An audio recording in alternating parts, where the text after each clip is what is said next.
I'm at now. All right, the factspiration question for the week. By the way, we were on Foundry 13 last week, right?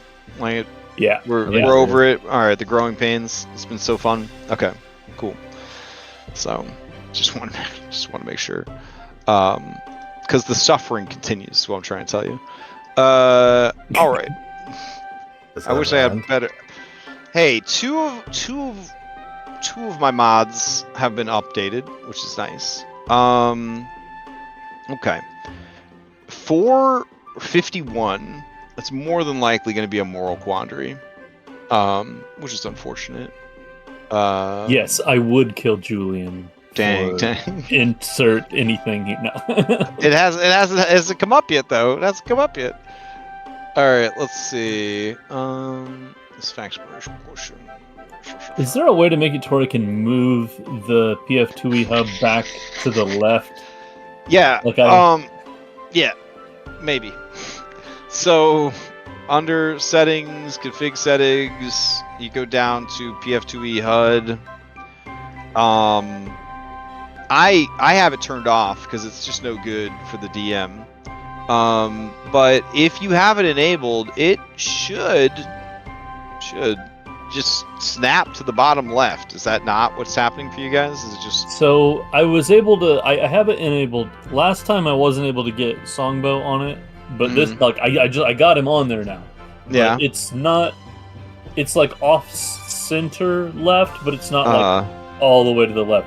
Nicely so tucked like, is there a way to left? Unlock this where I can move this shit so that it's out of the way a little bit? But I don't see it. It doesn't seem to have that option, from what I can tell, unfortunately. So, it's interesting because that's just. I mean, like that's where it was before. It's odd that is something that changed. Well, the major problem with V13 is it was a huge UI overhaul, and so like a lot of the mod creators are like, I ain't fucking around with no like UI like stuff. I'm done. I'm donezo's, bro. So we are struggling to get a lot of stuff updated because people are like sick of it. You know what I mean? They're just like, never mind. And so there are things where it's like, this was here and now it's not here. This was here, but it's slightly off to the left. This was here, but I can't move it where I had it because they took that setting away. I don't know. I think things will get better over time. But I also think that we're going to just run into people that are like, I can't keep doing this. I think this might be the straw that breaks many camels' backs this time. It's just people being like, yeah, I can't keep doing this. We'll see. We will see. Is there a way to turn on token it's action? like it's like Skyrim modding. What if I told you that it is turned on? How would that make you feel? My next question would be, where is it? I have had reports from players that sometimes it is there, and sometimes it is not. Is that the one where you click on your token and the stuff shows up? Yeah, and the little black boxes appear. Yeah, it worked last week. I don't see it.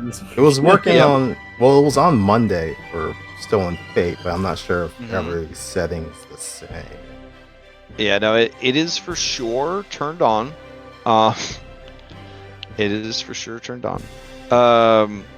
Alright. Yeah, this is just going to be... I mean, we had to switch eventually. What you can do is... I'll just be a savage and I'll open up my character. Hold on. Go to game settings. Go to settings, game settings. Settings, configure settings. And then scroll down until you see Token Action HUD Core and Token Action HUD Pathfinder 2e. There will be a button. It's a third option. It says Enable HUD. I bet that's what's going to turn it on. Maybe. Mine was enabled, but I'm going to do the classic. Have you tried turning it off and on again? These settings are soft forced, may optionally be edited by clients. Click to hard force. Alt click. Oh, okay. So I can suggest that the settings are on. That mod is working again.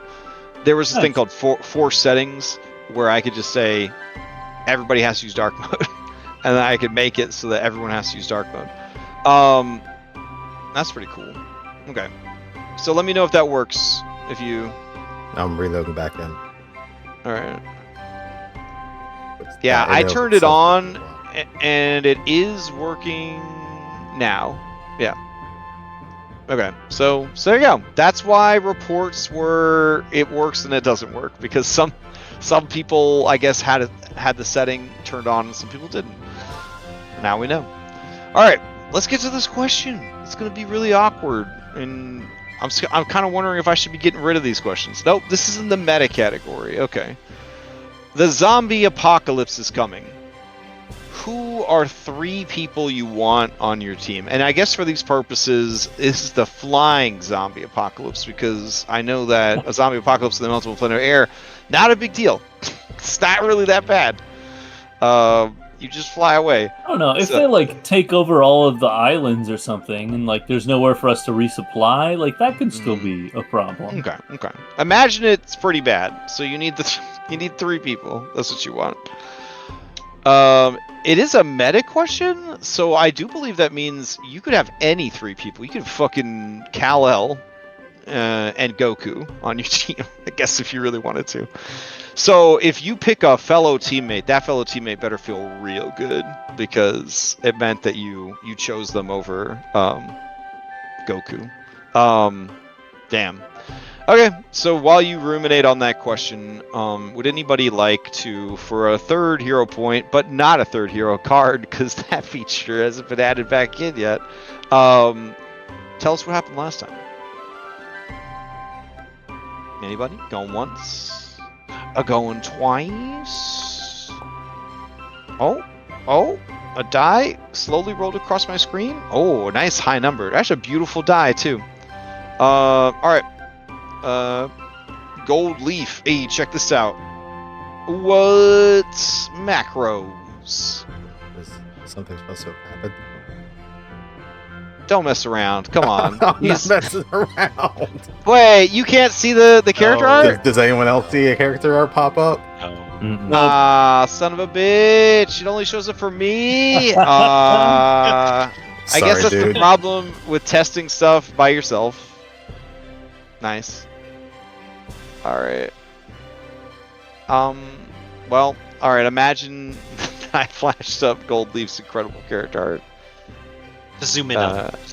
Yeah, I guess. I'm actually crashing out of Foundry now.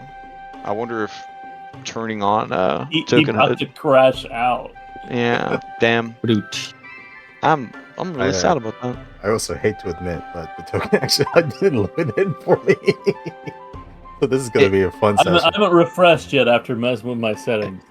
Oh, like my Chrome browser's completely dead, so I don't know what's going on. Oh, yeah. All right, cool. Love it.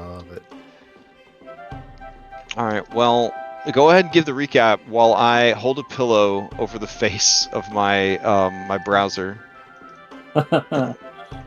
Take it gently into the night. So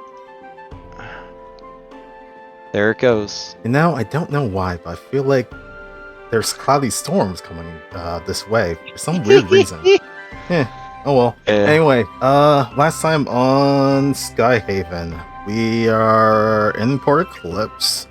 We had just talked with the contact of Knight Captain Reese, Alyssa, I believe. Old acquaintance. They seem to have a rocky past. But she was willing to provide some information on our lost comrades. As long as we cut her in on the information or profits that we get for the returned. Coming out from her shop, we killed a little bit of time testing out our Beyblades.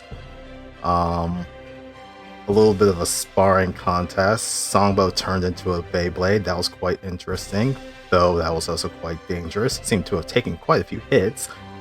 But overall, in the end, Cloudhoof was the winner of the little sparring, so at least we have an idea of how to play or when the eventual tournament, I think in a couple of days, happens.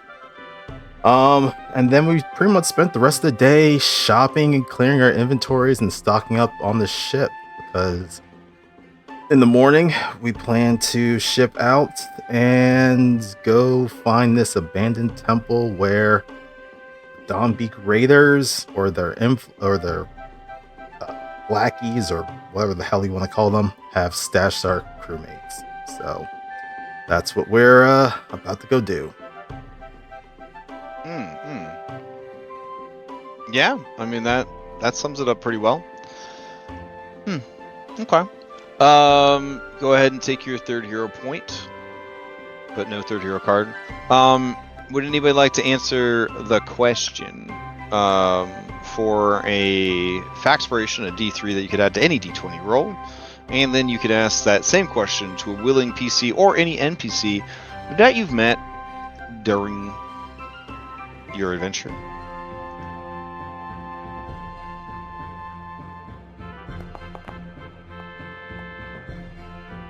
Alright, hold on. Did anybody see that? No? The dice roll? Nobody? No, I tried to throw your art up. I tried to adjust the code to throw it up for everybody. No. But okay. Dang, 19. All right. Songbow, answer the question. Oh, was that? Oh, was that Goldleaf's roll for the recap? He didn't roll for the 19. Yeah. No, I didn't roll. Yeah. Okay. All right. So, I think the way Songbow's going with this is the people that he thinks, and by he I mean me, are most likely to be able to solve the zombie apocalypse, right? So it would be like Orcus, like archdemon of like the undead. Oh, okay. Because maybe you feel like that's a trustworthy ally, though. Well, sure he'd want to solve it. See. I guess it's not. It's not I'm our. sure Yeah. Hold on. It's not our place to question. So you just keep telling us. That's fair. I feel like the question, who are three people you'd want on your team, implies that they're allies. Okay. I mean, keep going. All right. So Orcus. Let him cook. Yeah. Just let him go. Number 2, probably like Saren Ray. Or something like that. Whatever the Pathfinder god of anti-undead is. Pharasma. And then third is like the topmost doctor in like virology, like in the world. Although I suppose if it's anybody, I want to be like the topmost doctor in virology in the year like 5000.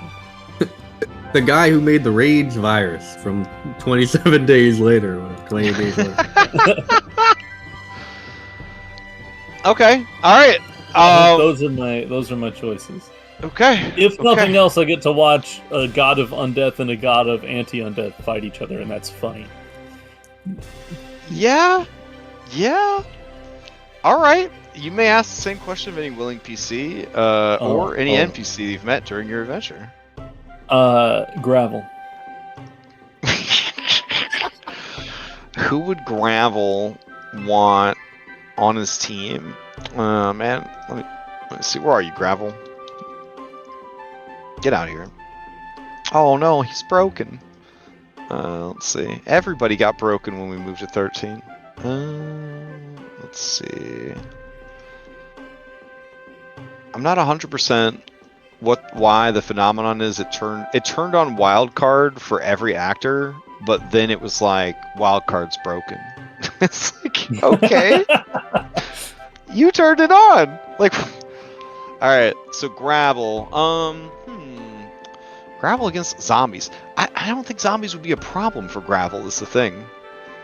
Fair. It's what 3 people in the world you just most want to hang out with. Yeah, pretty much. I mean, he doesn't know a lot of people. I guess Cloudhoof. He like looks around. Choo Choo. And Miranda. That's who he And then he just shuffles off. Nice. Okay. Here is the buffs. Boop boop. All right. Here's something I wanted to test. Oh, it went away too fast. I wanted to see if I could interact with a chat box that was floating before it disappeared, but I was too slow. So, too slow. So extempore effects is working last time I checked. So we have that. We have one nice thing. All right. Ooh. You know what? There is a mod, I think, here that's still turned on that we might need to turn off. Hold on. Oh. It's not opening the menu for me. Oh, that's troubling. Okay. Well, I'm sure we'll be fine.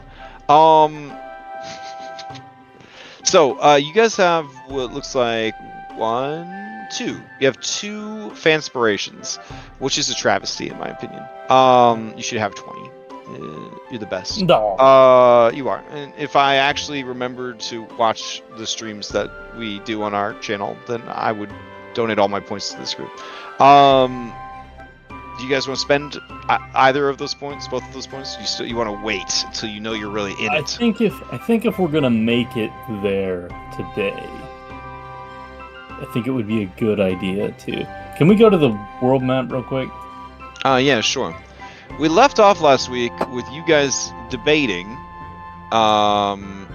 if you wanted to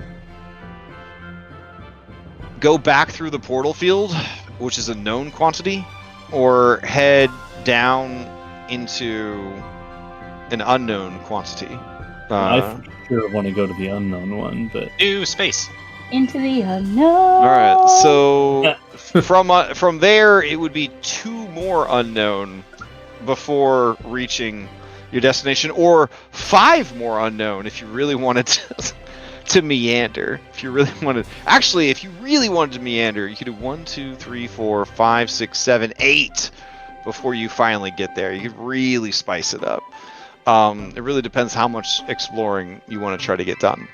Well, it's not like we need to hurry. We can. well, I think here I think the window that you have is. I'm here. How many cycles did they say that you had?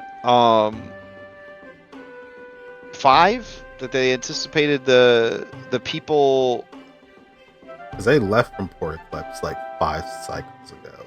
Right. told. And if they move at a And- speed of 1 hex per day, 1, 2, 3, 4, 5, they're almost there. Then they got to negotiate. Then they got to fly back.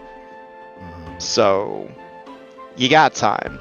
The question, yeah. So That's assuming they go that's- 1 hex per that's time. it. Yeah, that's if they sent a ship that only goes 1 hex per day. If it's But faster, generally, then if it's you much less. yeah, if they did 2, then they're already in Armand Kalara, and then they'll be heading back. So that would be significantly less time. 1, 2, 3, 4, 5, 6, 7. So yeah, 5 days. If they were going 2 hexes a day, they would have already been there, finishing up their business. So time is of the essence. Then if they're going 2 hexes per day to your 1 hex per day, because that means 1, 2, 3, 4. It's like you 4 cycles to get to the abandoned temple. Okay. I mean, it's no stress. We'll be fine. It'll be fine.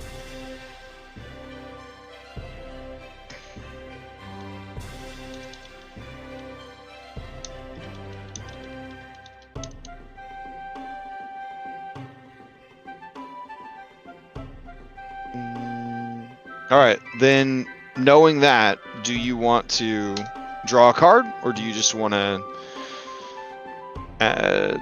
raw dog it, as the goblins would say? I think drawing a card's a good idea. Okay. Same. I feel like if we're Alright. gonna venture out, we should probably do it. Which venturing seems like the smartest thing. All right. Okay.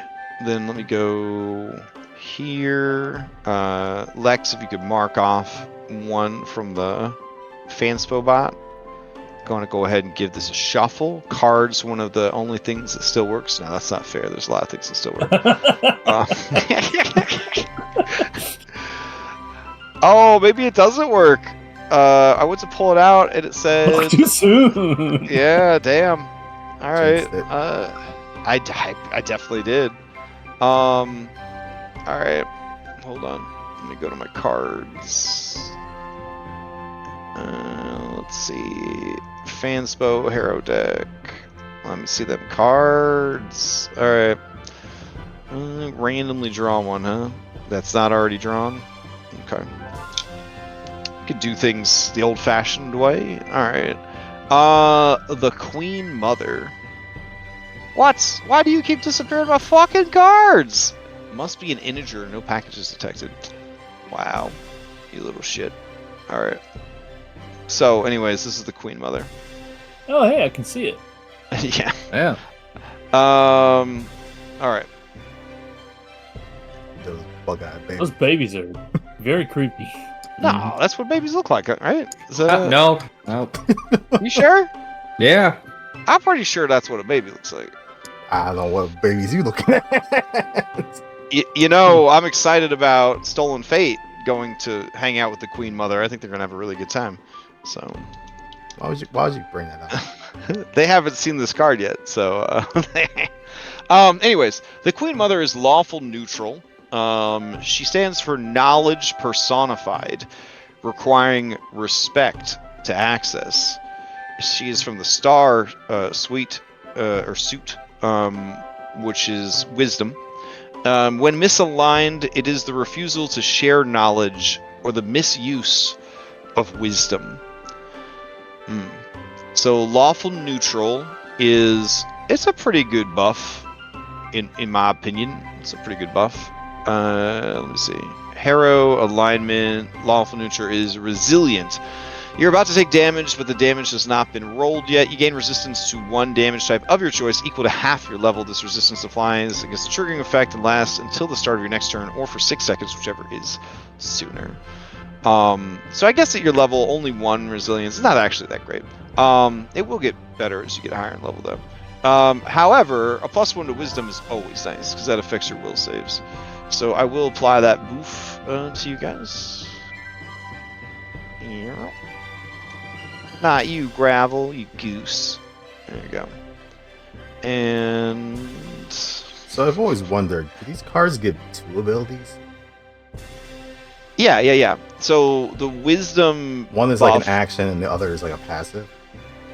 Well, no. Every card buffs one of your 6 stats by 1 for the whole session. Right. Until you use either of its abilities. So there's an ability that is alignment based, and there's an ability that is stat based. So the wisdom one is before you make a will saving throw, you say I'm going to use it, and then you will be one higher when you make the save. Okay. Yeah. And then that would stack with like a class ability. So if you had like that rogue ability where if you make a reflex save, it's actually a critical success, kind of deal. Like it would kick it up a notch and then apply the next step. So it'd be really, really good. So you can go from a failure to a success to a critical success in some weird way. Correct. Yeah, because it'd be 2 stages of improvement. Yep. All right. Nice. Then let's start exploring. So let me see.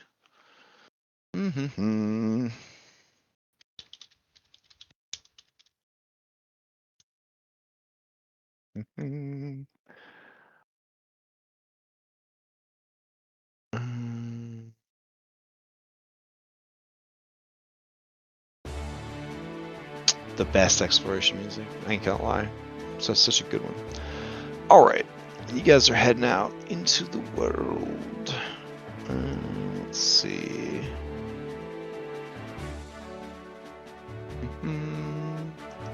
Wind Waker music? Yeah. Fuck yeah. It's like the best, like, I'm about to explore the hell out of some shit music. very thematic for the stack, though. Yeah. Oh yeah, because wind. Mhm, Yeah. mhm. I'd say that those cowards, they should have put Link in a game full of Sky Islands, but then they did. So Yeah, they like, did yeah. that. Yeah. Yeah. They It's put actually, Link it's actually in a one of the game of everything. only. That's one of the only Zelda games I haven't played. Is the Sky Probably, Island sure. one. Yeah. I heard it was It pretty was- good. Yeah, it was on the Wii at the end of the Wii's life, right? Yeah. So like only Yeah. 4 people played it. Yep. You got isn't that in your garage though? Well- Can I just go over and take your Wii U out of the That's garage? the Wii U. Yeah. They did remaster re-release it Yeah. on the Wii U, I think. Yeah, man. But All then right. no one owned a Wii U. So tonight, if you hear something out in the garage, don't come out with your gun. Okay. Okay. Don't worry about it. All right. All right. So. All right. Cool. Know what I'm doing this weekend? Just kidding. I'm Break it into gonna my. I'm gonna keep creating a server on Foundry for Daggerheart. That's what I'm gonna keep doing. All right. Activate. All right. So you guys are going to fly down here to this hex, leaving behind Port Eclipse, heading into this one. Okay. Oh. It's not goodbye. All right. Let's see you again soon. All right.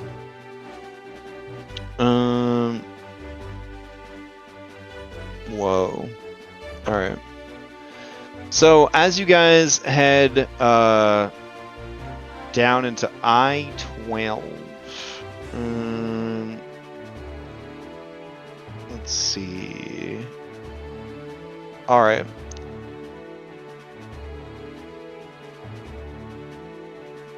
You encounter. Oh, okay. You encounter the Crystal Spine, a series of hovering crystal monoliths that arc upwards like vertebrae, unbreaking and faintly humming as the wind plays across their surfaces. There is a very mystical, sort of alien, sort of like vibe coming from this fantastical structure. It almost looks like a snake's spine and like a DNA helix sort of mixed together, made out of like crystal, that undulates as it just sort of drifts in place in the wind. It is a sizable structure, and you see it from a great distance. You could go to investigate it, try to recall knowledge about it, fly on by, but it is most assuredly the biggest and most interesting thing in this hex. I'll definitely try for recall knowledge. Hell yeah.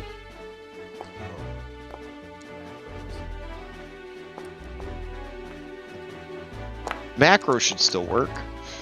I hope. The folder at the bottom, that's not one there for anyone else, is it? No. No, it's not. So you're looking for So, off grab to it. the the off middle to the, mouse button works.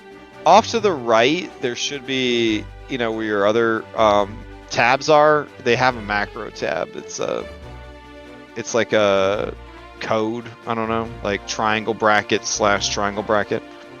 It should be below the cards and above the music, and then that takes you to the folder Yeah. for macros now. Yeah, I don't know, man. I just work here. You know what I mean? Like, but you can talk to him directly on Discord. Just go to his Discord, add him. I'm sure he wants some feedback. He wants to hear how much you love all the changes. So let him know. Let him know how you feel. That come through. Yeah, I am seeing things come through. All right. Okay, Gold Leaf. You don't recall shit about this thing. Oh, wow, Let's see. Songbow. Okay. Jade. Let's see. Cloudhoof. Oh, baby. Alright. Cloudhoof, you are the only one who recalls anything about this place. However, when you start to share the information, Isaac does back you up on it. So, it is believed that the crystal spine is the remnants of a dead god that drifted in to the elemental plane of air from the astral seas. Or it is the spine of the same being that was killed by the Duchess of All Winds, and whose skull was fashioned into Port Eclipse. The second theory Ooh, that'd be cool. makes more sense because his spine is, pretty close to his skull. Some people claim that it's not a body part at all. It is simply a formation of concentrated magic, and people just kind of see what they want to see. No one knows for sure exactly what it is, but those are the three big theories. So it's a piece of god debris that somehow made it all the way here from the astral sea, which would be quite a journey because the astral would then have to pass through the prime into the ethereal and then into the elemental plane of air. Or it's the spine of the same being that was killed to make Port Eclipse, or it's concentrated magical energy that has sort of crystallized. These crystals are called verdinite, and there are people who try to harvest it. However, there are creatures that dwell within the crystalline structure who vehemently protect the crystalline formation from scavengers, essentially. So there isn't really an active industry to mine it because there seems to be an endless supply of these guardians that sort of form and then destroy anybody who tries to mess around with that stuff.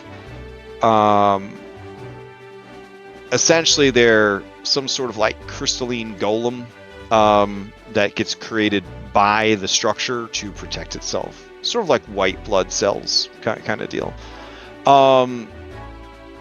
However, this verdinite is a powerful magical catalyst and can be used to create potions that restore focus points, which is kind of crazy when you think about it. That's very powerful by Pathfinder standards. I'm sorry, say that again?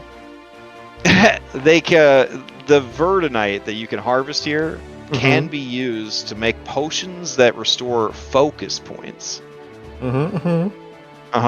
But it's incredibly dangerous to harvest. So even though it's right next to Port Eclipse, the structure is intact. No one has successfully set up a mining operation here.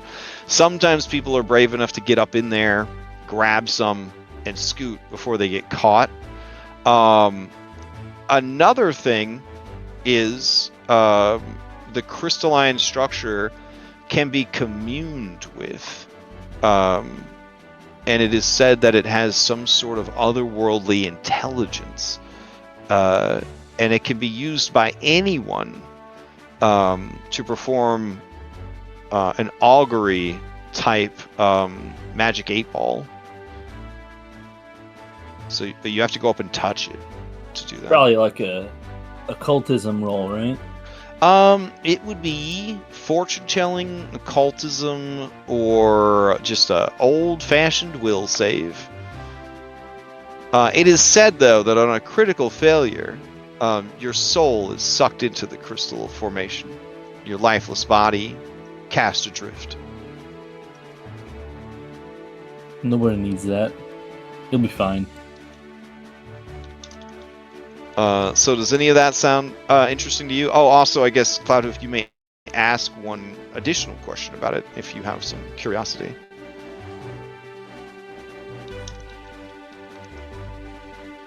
I don't think I have any questions yet. I don't think it's something we want to try to do quite yet. At least that's my thoughts.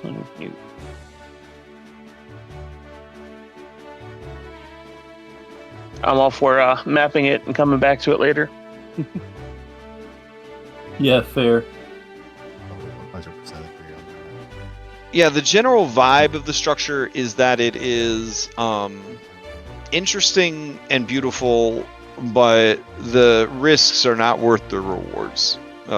Essentially, is the general vibe. Yet. Yet, yeah. I mean, try to grab we some. discovered one of the end game dungeons. I say we go into it now. Well, that's the interesting thing about it is like it's not so much a dungeon so much as like just a free floating structure. Like you could see like pretty much everything there is to see just by sailing at a safe distance and like looking over at it. There doesn't seem to be any interior to it. You know what I'm saying? But whatever it is, Guardians milling about on this thing. they apparently only manifest when the crystal spine is in danger, which is to say being harvested or attacked or damaged, you know, that kind of thing. Now, can these guardians fly? Or are they stuck to the crystal? They That'd be my question. They shoot lasers. Oh, okay. No. They do. Okay.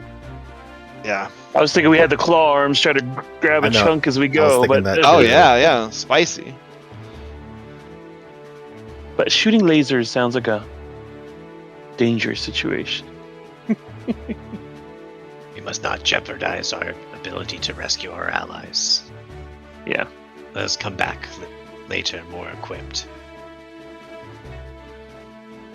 Agreed. I feel like this could be a good test to see where we are in our abilities. Every once in a while, maybe make a journey over here. No? Just me? No, Okay. I'm into that. Mm-mm-mm. Training Unless you dungeon. have some crew to back us up. And we wouldn't be too far from a location that we know that we could go to either make repairs or heal. That's only about a day away. Mm-hmm.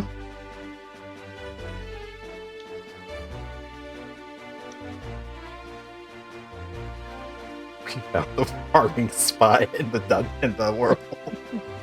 I mean, it is definitely a farming spot for sure. And I mean, that's pretty powerful. Focus point recovery is kind of busted. So,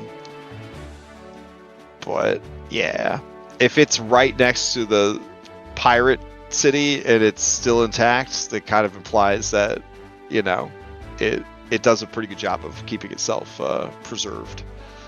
Just implies that those pirates are stupid. We're That way they're better weak. than them. Got him. Got him. Womp. All right, I'm gonna go ahead and unlock. Chessboard. Oh. I'm gonna unlock I-12 for you guys so that you can, I don't know, see it on the map. So, I think if I switch it to, we said, observer, limited. I'll try limited. Do you guys see a little hex now or no? I like Our the party ship is tokens on over top there. of it, so I can't tell. Oh, okay. Here, I'll move it back. or no? No. No. No. All right. Well, it looks like you already labeled it, so that'll be fine too. Okay. I forgot what it was called, so I just titled it Verdant Crystalline Structure. Oh, the locals call it the crystal spine because of its okay. proximity to the skull. All right. So I guess, do you want to go to J13? or do you want to go to? Oh, are you guys able to see the numbers on the side of the map? Yeah, yeah. Oh, you are? Okay, okay. All right, so you want to go to J13 or I13? Or do you want to, like, just go nuts and go the opposite direction? Really just sail all over the place? Well, I know what I The would do. numbers on the side of the map. Apparently, maybe I'm the only one that can see that. For some reason. Talking Yeah, I like can't see the map numbers. edges numbers. Yeah, I don't see nothing. Yeah, there's numbers here. And letters There over should, here. there should be letters on the left and right, and then numbers across the top. Try unselecting the ship. Did they show up then, or no? Nah. What? Why can some of you see it and some of you can't? That's very strange. You know what I could do? I bet I could make them into information items, and then you'd be able to see them. Does What? H14 not get a little like entry thing we can click on because it was empty? Like the The one with the So, like- lighthouse? yeah, because that was the lighthouse just meant that it was all clear, right? Yeah. Oh, like there was just nothing interesting in that one? Yeah, but if I hover over like Terranathus or the Hydro Forge or the portals, or like I have a icon that shows up Okay, yeah, that yeah, I hold can on. click on and it'll take me to the journal thing. Oh, yeah, hold on. Let's see. Just title it Open Sky. H13 Observer. 14. Okay. So you want 14 to be Observer. Okay. Config. All players Observer.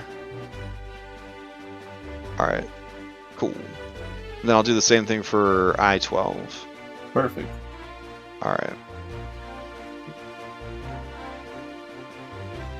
Observer.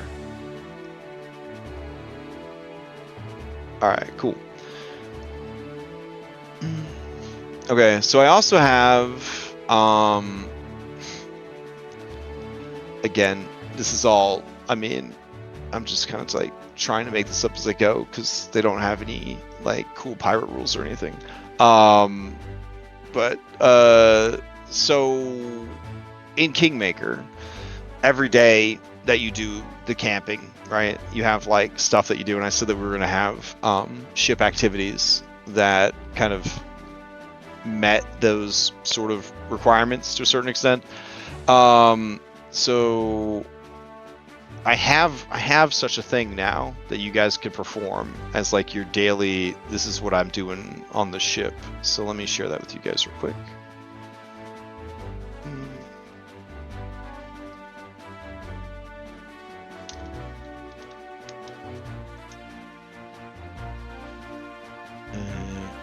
Huh? There we go.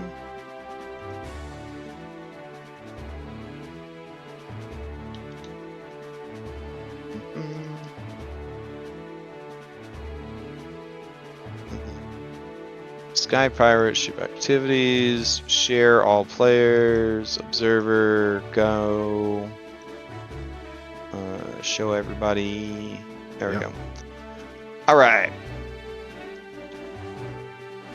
Ooh, So basically, you can maintain the ship, which could increase your overall speed or provide maneuver bonuses. You could chart the skies. You could repair gear. You could share tales and grog. Watch the horizon. Sky Shanty and Scrimshaw. Appease the winds and Sky Gambler's Luck. So those are kind of like the generalized bits, but basically to go a bit more into it, if you are maintaining the ship, you're reinforcing sails, patching holes, adjusting rigging, tuning engines to keep the ship in prime condition. So on a critical success, well, on a success, the ship will get a +1 circumstance bonus to speed and maneuverability if it gets into, combat, essentially. On a crit success, it'll get a +2 circumstance. On a critical success, it will actually get the benefits of success, and its damage threshold will increase by 1, which is pretty cool. The failure just gives you no benefits, but a crit failure means that you actually reduce speed and maneuverability for the next day. Chart the Skies is basically you observe wind currents, cloud formations, floating landmarks, and you basically are working on your map, making your map nicer. That just means that if you're required to make a navigation check on the following day, you'll have a +1 circumstance bonus. On a crit success, you would get a +2 bonus to navigation checks on the next day. Failure, you would have no bonuses on the next day. Critical failure, you would actually have a -1 the next day. So pretty straightforward. Repair gear, essentially you're cleaning and maintaining your weapons, armor, gear, etc., etc. So what would happen with that is just, again, if you have things on the ship that not things on the ship, but if your equipment is actually damaged and stuff like that, you could be using that downtime essentially to do repairs. It would basically give you a day of downtime for repairing. It would just say that, like, that's what you were doing on the ship. For most of these, it's like you do this at the beginning of the day so that it lasts throughout.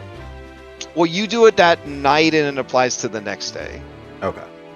Yeah. Right. Let's see. Share tales and grog. So basically, you share stories, sea shanties. It goes off of diplomacy, performance, and alcohol lore. On a success, it gives everyone bonus against fear and mental effects. And on a crit success, it does that and can grant some temp HP. On a failure, no benefit. On a critical failure, hangover, it's a penalty to initiative rolls. Watching the horizon, essentially you are trying to avoid being surprised by other ships or enemies, so it would give you +1 initiative in an if you did get into an encounter. On a crit success, you would not be able to be surprised on the next day of travel. And then let's see, failure no benefit, and critical failure, you misidentify and are overly cautious about things, so it will be a -1 penalty on perception and recall knowledge checks for that whole day that you spend being paranoid. Sky Shanty and Scrimshaw, basically you're just cheering up everybody's morale, getting them ready for the next day. What that would do is gives a +1 bonus to their first roll of the next day, and on a crit success they would have a +2 bonus to their first roll the next day. Man, you got to really be careful not to roll anything until you really need it. Appease the winds. You perform rituals of meditation to gain favor from elemental spirits, storm lords, sky patrons, passing winds. Basically, it can be used to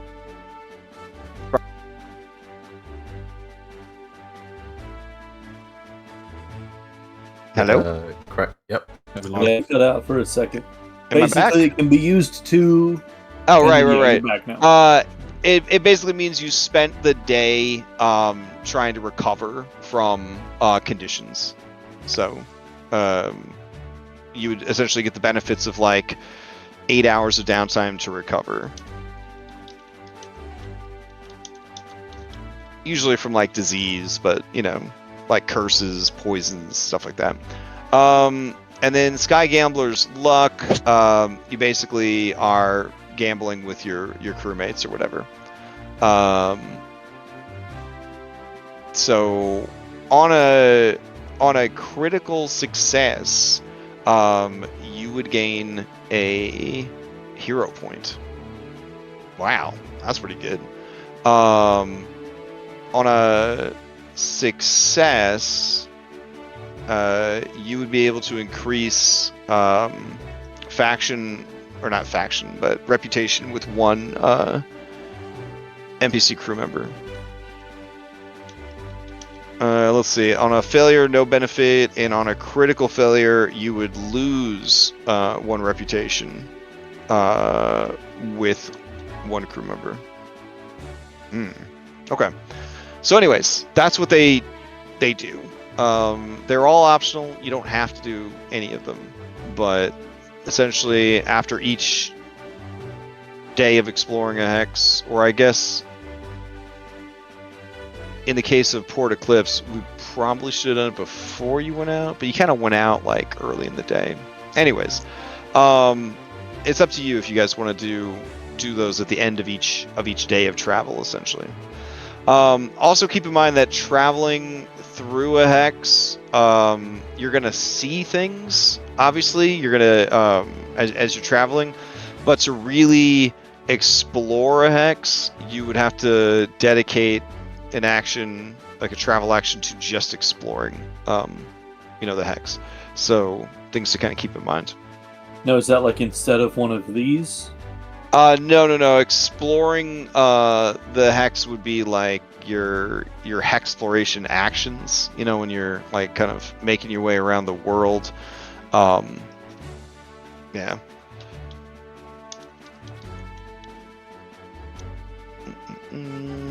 So basically, during the day, you're hexploring. And so what that means is you have a certain number of hexploration activities per day based on the speed of your ship. So in your guys' case, you have 1 per day. And then things that you can do with those that one action would be moving through a hex. If the hex is very difficult, like as far as local storms, permanent bad weather, things like that, it would slow things down. But you can also reconnoiter a hex, which is where you spend the time flying around that hex, making sure that you are discovering everything there, like you're trying to really dig in and see what's there. So those are like the 2 main things that you could do, is travel and reconnoiter. Travel is just what you see as you're passing, I will tell you, and then reconnoitering is where you are spending a dedicated amount of time trying to learn what's in the hex.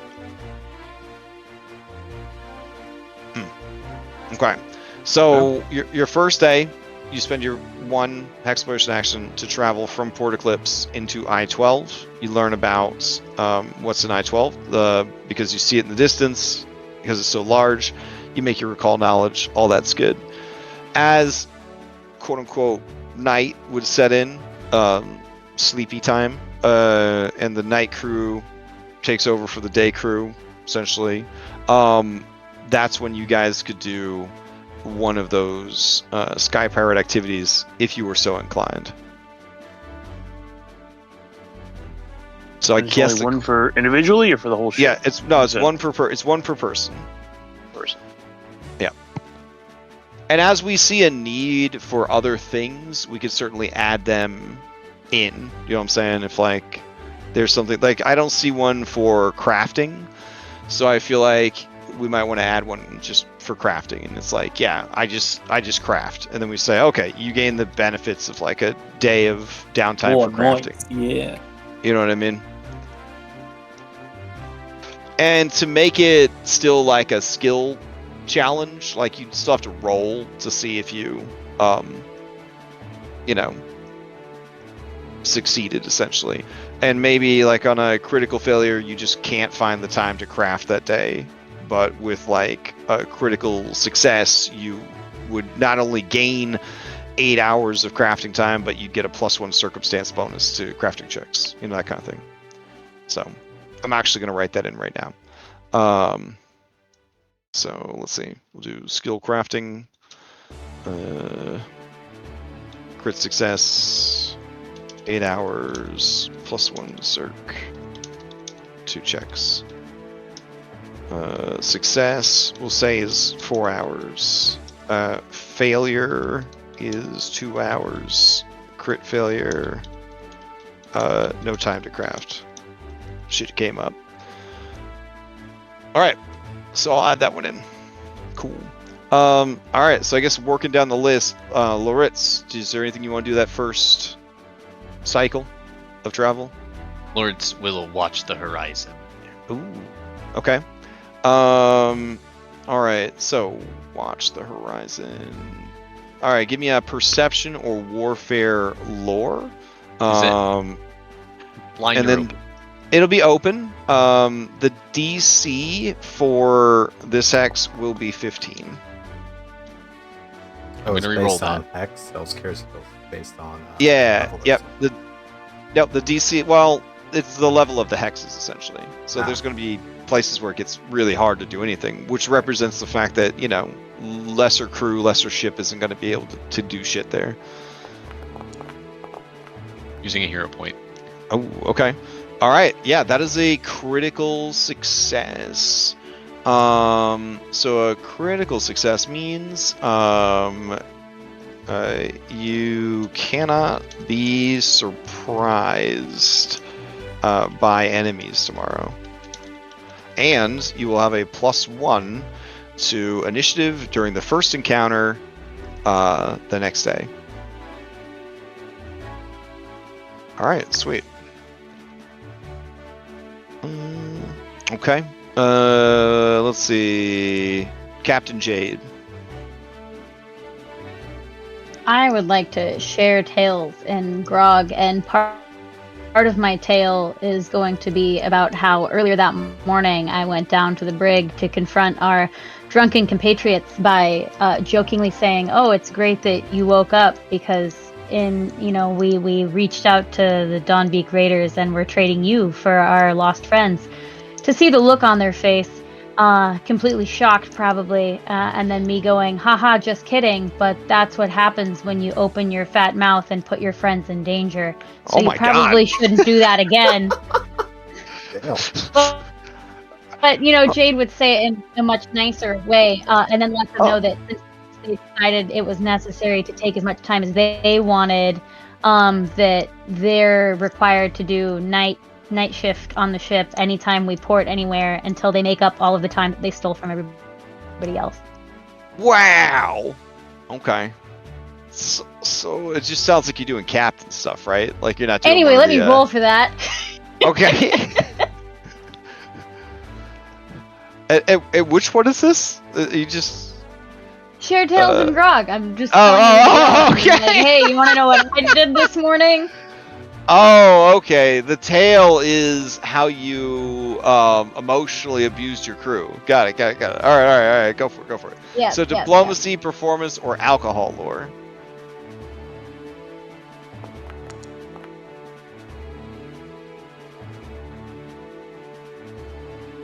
All right, 27. That is a critical success. So that means the party will have temp HP equal to their level. That will last until used or until, tomorrow night. So 24 hours or until used. Also as a success, the party gets a +1 circumstance bonus to saving throws against fear or mental effects. That's nice. Okay. All right. So that brings us to Gold Leaf. Sky Shanty Scrimshaw. Performance check.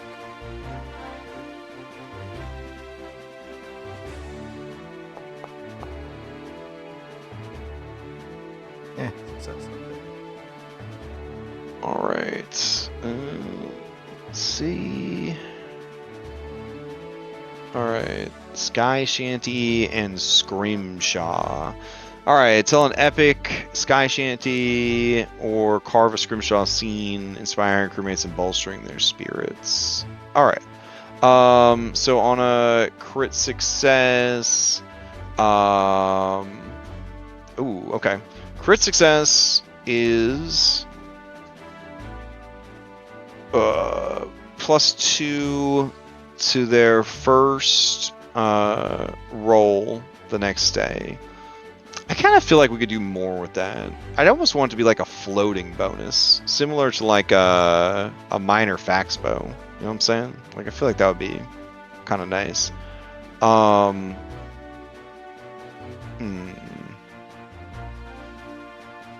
Yeah, what we can do is it'll be a minor fax bow that normally is just for skill checks on success, but we'll make it any roll on a critical success.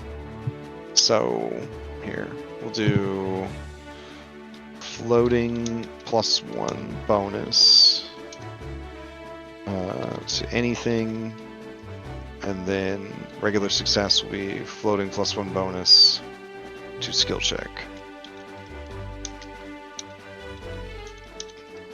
Okay. Are these bonuses that can be declared after the roll, or do they have to be declared before? Ooh, I'm gonna say after. Hell yeah. Yeah, we'll do +1 after roll. All right, cool.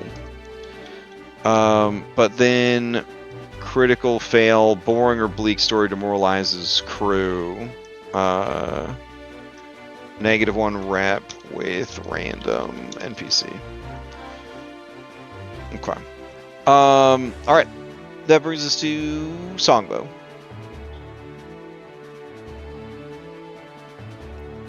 For Appease the Winds, the HP recovery one, is that for us or is that for the ship? See, that's a great question. I think for the ship, we had kind of discussed that, like, the ship could just, you know, be healed over time as long as you had parts on hand to heal the ship. Yeah. So Appease the Skin normally is just for yourself. It represents getting 8 hours of downtime to recover, which in Pathfinder like does actually restore health, but you guys have like a healer, so you don't really need to rest to get that back. So I'm wondering if it needs a better name than Appease the Winds. I mean, we should just probably call it Recover, because and that's what you're doing. Or like meditate or something. You know? Yeah. Let's see. Yeah, so you recover hit points as if you had rested for 8 hours.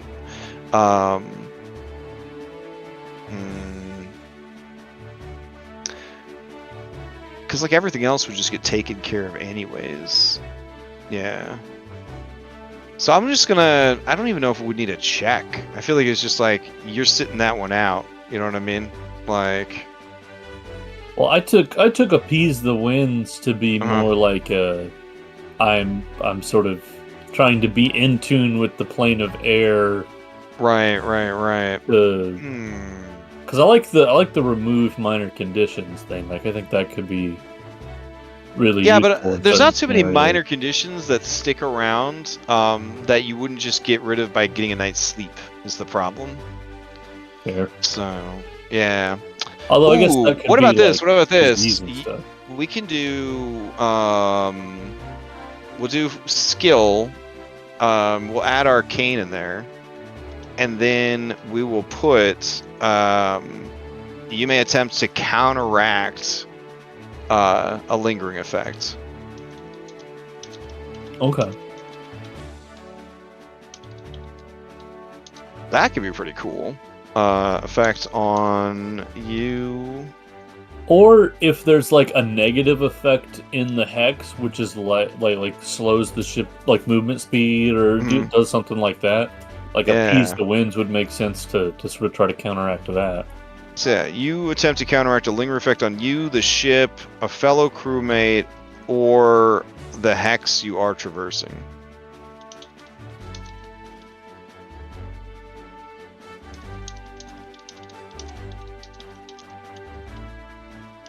And that makes sense, because then it burns like a whole hour. Because there's like a feat that certain classes get where they counteract curses or whatever. That it takes like a whole day to try to like counteract curses and stuff like that. Yeah, okay, I'm into that. All right, so do you want to try to do that one, or do you want to hold No, off I'm going on to it? maintain the ship, but that's the other one that I'm also good at. Okay, I'm okay. good at occultism too, so I wanted to know ahead of time what it was. All right, so you're gonna do maintain the ship. All right, so go ahead and give me that roll. 27. Do I need to go in and turn on like roll twice for everything somewhere? We don't have advantage and disadvantage anymore. Like. Oh yeah, duh. I Yeah, just played in I just played in a game that did. Oh no, it's like Tuesday. That life is over. Something looks different. That life is over for us. So, let's see. Okay, that means that the damage threshold of the ship goes up by 1 in your next encounter, because of the critical success. And then the ship gains a +1 circumstance bonus to speed and maneuverability rolls for the next day's travel. Hell yeah. Alright. Failure, no benefits. Crit fail, -1 to speed and maneuverability for the next day. Okay. Nice. Okay. That brings us to... Oh, damn, it's a... Wait, okay, never mind. Oh, okay. I was comparing that to my vehicle mechanic dedication, but that does it specifically to piloting checks. So those two would still stack, right? Nice. Yeah, I would assume so. Okay. Isaac, do you do any of these activities? I would like to repair gear. Oh, okay. Does anybody have any busted or broken gear to repair?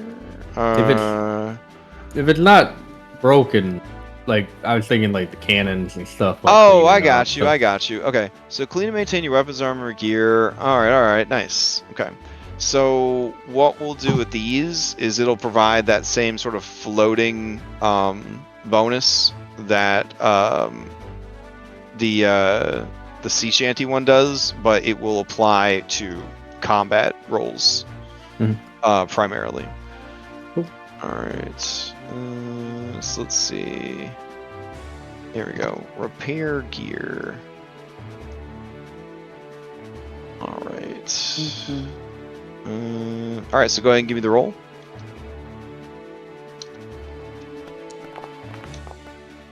Damn. Ooh, okay, that is a success. So that means a +1 bonus to attack rolls. To an attack roll after the roll, which is good.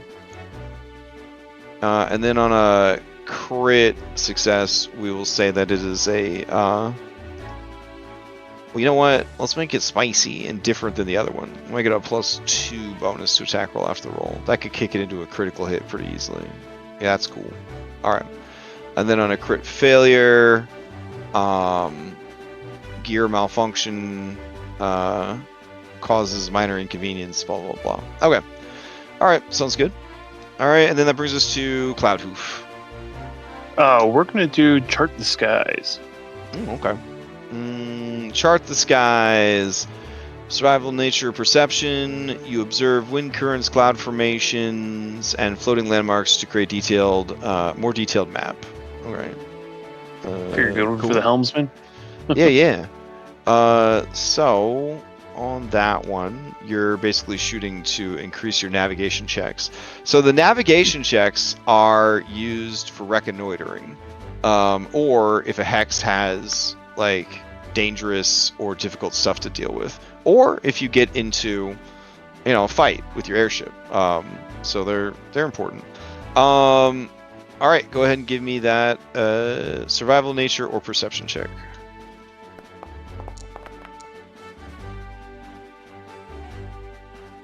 Hooray!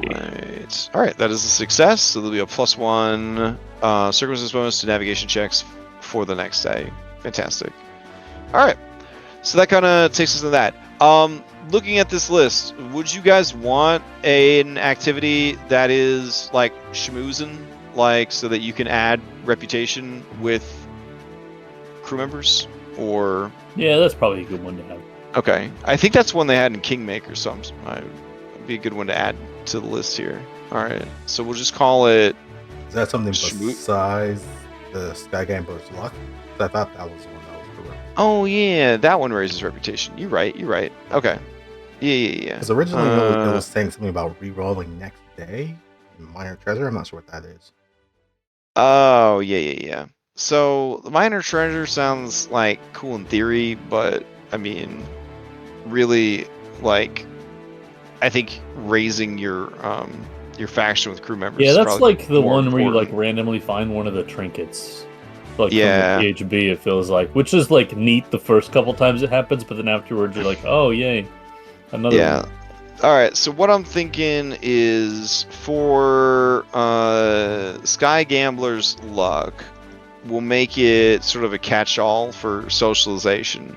So we got games lore, deception, or thievery. We'll also add diplomacy in there. And essentially on a crit no success. intimidation?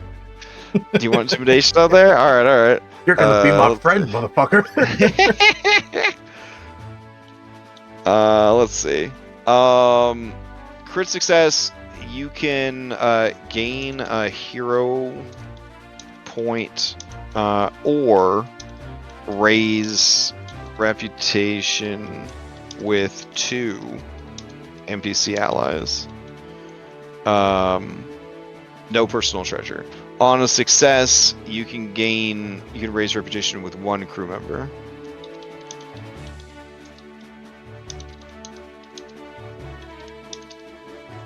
And then failure, no benefit, and then crit failure, you lose 1 reputation with crew member. You have to nominate the crew member before you make the roll. Correct. Also, we'll add to the skills. We'll keep it with those 5, but you can sub any discovered reputation skill for chosen NPC. Because they have that mini game of like, what skills work on this NPC kind of thing. We will assume that all pirates fall for games lore, diplomacy, deception, intimidation, or thievery. Maybe we'll add alcohol lore too. Alcohol lore. There we go. Pirates are easy apparently. A lot of ways to make them happy.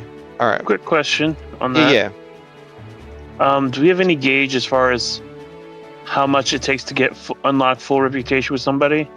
So you know how much effort we have to put into like this. Everyone is every time, different, and that would be discovery, which I think we should still add on there. So we'll do a section called, let's see, crew morale, and then that one could just be a straight up like spend all day and night with 1 crew member, make a discovery roll. There we go. Okay. All right. Cool. That's sure gonna be good to know how much you need to invest into our crewmates. Yeah. Horrible to say, but Okay. Nice. Yeah, I like where that's at. All right, cool. Wait, what would be a discovery roll? Like a recall knowledge on them? Discovery roll, like the mini game for this is just wild, but essentially every NPC in the world has a mini game built in of how to befriend and romance them and stuff. Pathfinder does this to cut down on that sort of feeling in games where like the DM arbitrarily is like, this NPC really likes this player character. Yeah, they have because like 5 stages or something like that, from like Yeah, unfriendly to friendly, yeah. and like how you can like Mm. go up those things. So it's a very similar to that, right? Yeah, that is the system that has Oh. discovery. Yeah. So discovery allows you to sort of see the matrix, right? It allows you to like look and see like, oh, this is how the influence system works for this one. So for example, with Oscar Sootfoot, his discovery checks are, I'm going to spoil this, but it's society or underworld lore, perception, diplomacy or deception, thievery or stealth, and intimidation. So these are like skills that you would roll to learn about him, which you could then ask like, how do I influence this dude, or what are his influence levels, or what are the benefits of befriending this guy. You kind of get like a vibe check. It's sort of like recall knowledge specifically for the influence system is what discovery checks are. Then the influence system goes up on its own through just gameplay, but also through gifts, and also through making influence skill checks. So for Oscar, you might go and do like a diplomacy or deception on him, and then you might learn that Oscar respects those who can talk their way out of a situation. He can spot a bad liar instantly. And then you get to ask a question. So you can be like, okay, well, what's good influence skill on him? And then I would say like, oh, well, the easiest way to influence him is just to use society, because he respects people who understand, how things work, right? And then if you had, critical success in the discovery, you might be like, okay, well, what's another, you have 2 questions. You're like, okay, well, what's another influence skill? And I was like, oh, well, he really likes, smooth talkers, charismatic negotiators, diplomacy, that kind of thing. You could always try to do these things blind, and then I could just tell you, like, yeah, that actually is one of his influence skills. Different NPCs are influenced by, different types of lore. Some of them are even influenced by, like, saving throws, like things like that. And then you could ask stuff like, well, what are the influence thresholds for this guy? Like, what makes him, like, how do I become a true friend? So to become a true friend of Oscar, you have to get his influence, his reputation level, his influence level up to 9 or higher, essentially.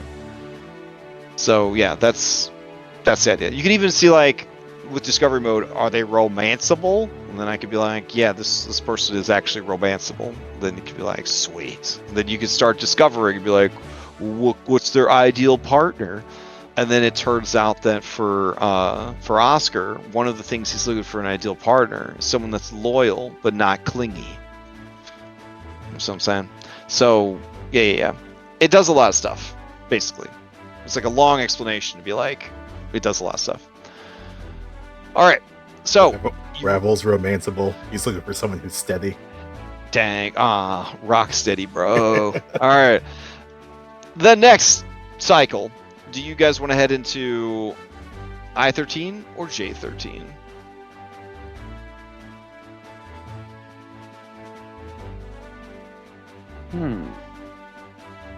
Yeah, I think J. J for Captain Jade? Is that what you're thinking? Yeah, That's exactly. pretty good. Sounds good. Okay. I mean, if the head was there and the spine was there, we're gonna find like the legs here for sure. All right. Be constructed. So J-13. Oh wow. Okay. Toes. There's a long island with like 2 little islands off to one end of it in this one. And it's his dick. I got it. Nice.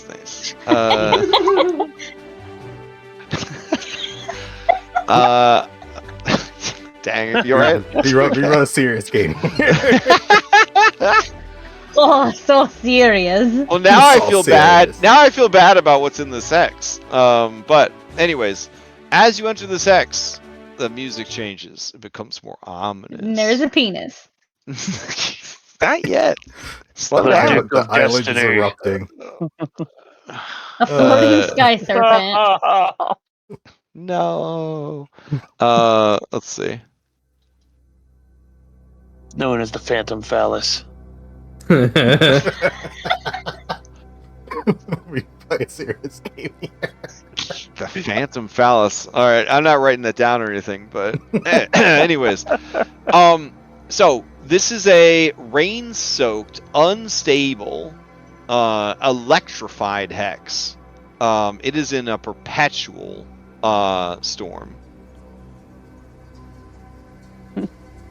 Quick, open up all our buckets to gather rainwater. All right. The DC of checks here is 18.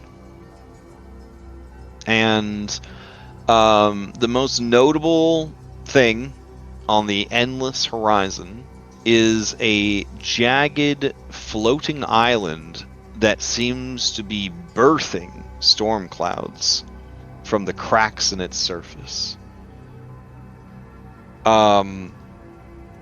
To make it through this hex, I am going to need piloting checks. These will count as navigating, so you'll get that bonus. I will need 2 of them to successfully make it through the hex. Otherwise, you basically spend the day unable to make any meaningful progress. You just sort of stuck repairing the ship constantly. Larry knows what I'm talking about. Stone knows what I'm talking about. Stuck in a fucking storm, just trying to get back to the island to get revenge on those bastards. To say, and anyways, yeah. So Storm Bleed Ridge, damn, no penis, just vagina. Well, I mean, kind of, and it is birthing stuff. Yeah, damn. Okay. It all was right. a lady titan. So the first thing you got to do is just try to survive this first day in the hex. So I am going to need those 2 DC 18 piloting checks. So for that, you can use nature or piloting. If you use piloting, you get an additional +1 from my vehicle engineer dedication. Is that bonus a circumstance? Because he's already going to have a +1 from the navigation. Well, you can take my bonus instead of that other bonus then. Oh, gotcha. What about the Sky Shanty bonus? Does that not also stack? Well, the problem is they're all circumstance. circumstance. Yeah. And so I can use nature for this one? Right. Mm. So regardless, it's getting a +1. Yeah.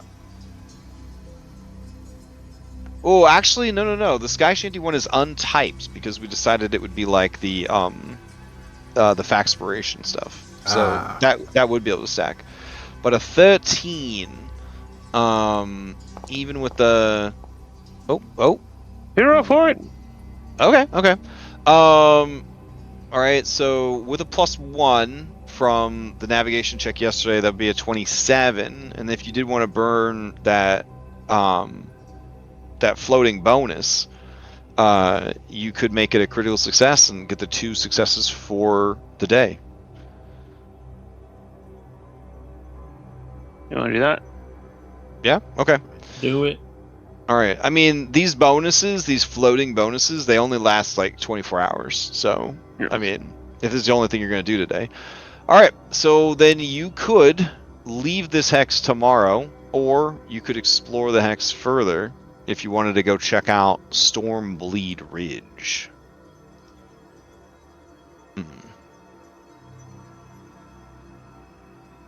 Which I'll turn on. Observation.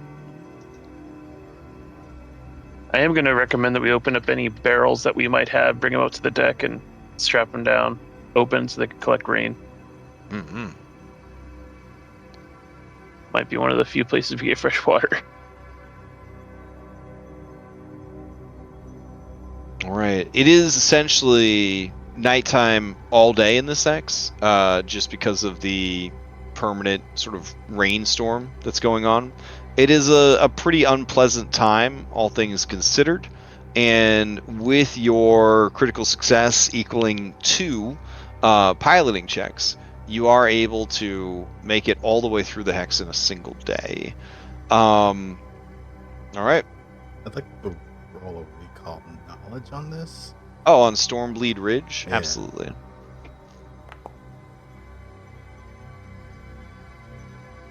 I'm too focused to roll. Gold Leaf. You can't recall shit about this thing. Head empty. I roll for.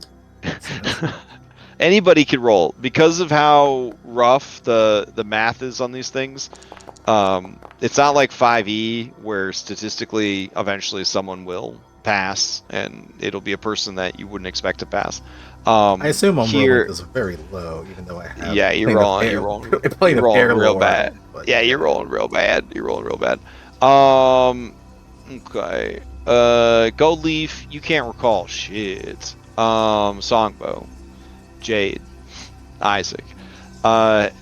You have all in your own way, and you can explain to us what that way is. Heard rumors about Stormbleed Ridge. Essentially, it is a birthplace of storms, which doesn't sound all that exciting and useful for information. But this is where a great many storm elementals are born, which are air elementals that are just perpetually stormy. Some believe that elementals deliberately travel here to be reborn as storm elementals if something has happened in their life to make them feel angry or frustrated, or they just want to essentially spend some time in that sort of state. Others believe that it's just sort of a natural phenomenon of the plane, which is to say an unnatural phenomenon of an unnatural place, depending on your point of view, if you're prime material or not. Overall, that's the general vibe, though some rumors say that the elemental plane of air is just air, so the presence of an island here, right, implies that this is something other planar, right? Like this wouldn't have been originally here in the elemental plane of air, and that it is this foreign body that is sort of corrupting this portion of the elemental plane of air and causing the transition to storms. The most likely thing, Isaac, going off of recent knowledge, is that maybe this is a fragment of the Emerald Storm, the cloud sea below this one, that has sort of drifted up to this layer, bringing with it that eternal tempest.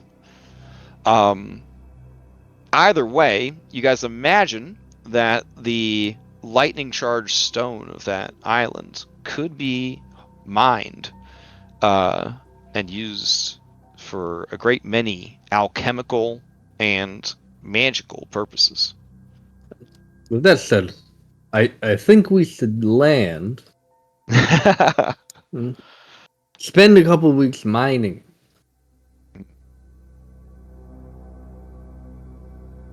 And forget about our friends altogether? No. No, we didn't. We're not going to forget about them. We'll never forget them. And the sacrifices. No, we'll that they think made. about them the whole time while we're mining. All the way to the bank, baby.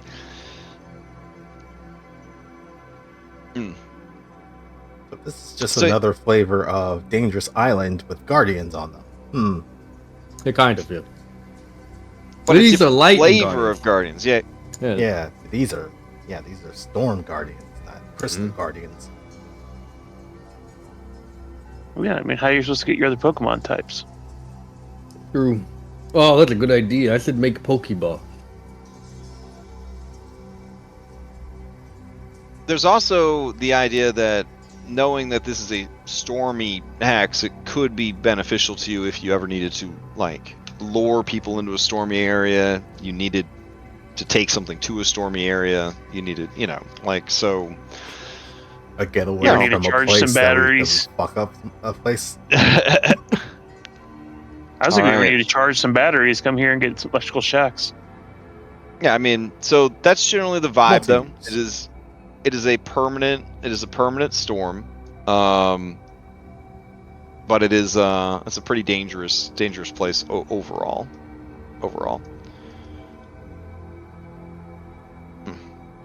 Who would have guessed that this whole elemental plane of air was a dangerous place? Like everywhere you go. I mean, you had one hex so far. That was fine. That was one hex. Oh boy! Yeah. 1 out of what, 8? Yeah, you're doing great. Those aren't great looking odds. too good so far. Great odds. All right. So as this particular cycle of travel comes to a close, Loritz, do you want to jump in on any of these activities? Oh, we're doing another day as activities. Oh yeah, each day you can kind of re-up these things. Yeah, I'll just once keep you kind of scanning get the horizon. yeah, once we get in the flow of it, it'll should go pretty quick. I mean, Yeah. that's what. Yeah. I'm just gonna do another horizon check. Okay. Looks good. All right, that is a success. All right, so with that, you have a +1 to initiative if you get into some shit tomorrow. All right, which is better than not having it. You do not automatically avoid being ambushed or surprised by like sky predators and other ships, but I mean, +1 initiative can make a difference. As we are starting to learn. All right, sweet. Captain Jade.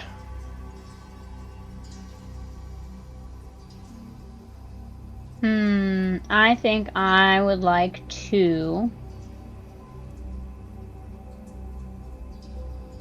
I think I'm gonna watch the horizon. Now that we're in the stormy place, I wanna watch to make sure there's nothing creeping out among those skies.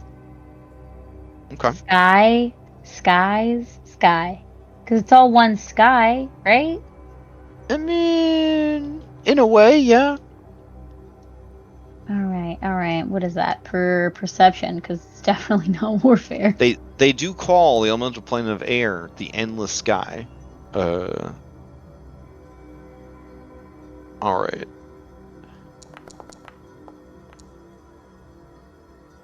Okay.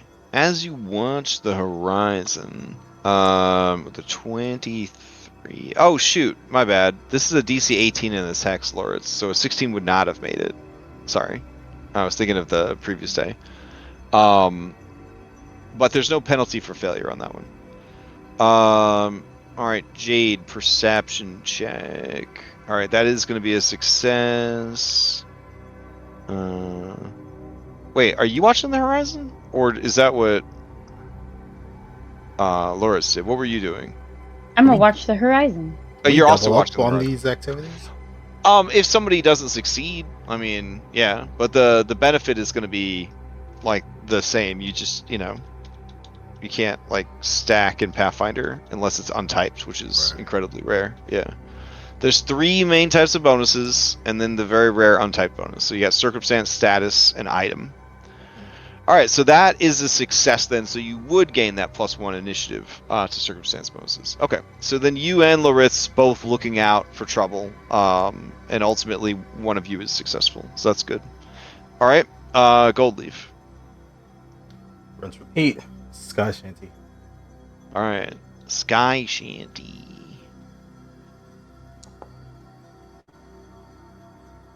Oh, okay. That is a critical success. It's a +1 floating bonus to anything after the roll for each crew member. Very nice. Okay. That brings us to Songbow. I'm gonna do maintain ship. Okay.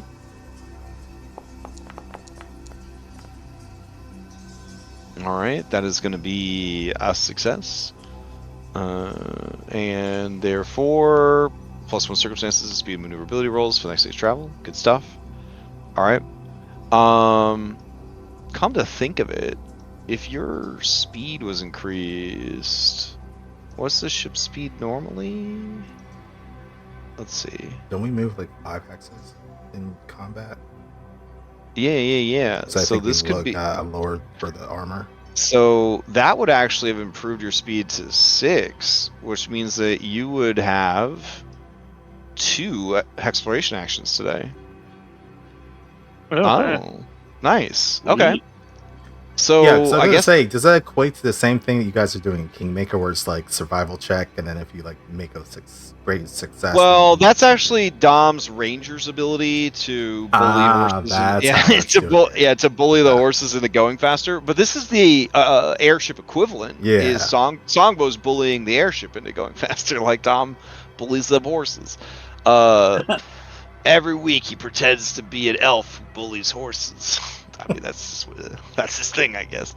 All right, so Songbo, like, you actually provided everybody with a second exploration action. You could move into J14 or try to reconnoiter J13. But if you are serious about trying to get to your allies quickly, you may just want to move into the... Yeah, we should probably like go after them, even though it's their Okay. own fault that they couldn't fight off the people that attacked.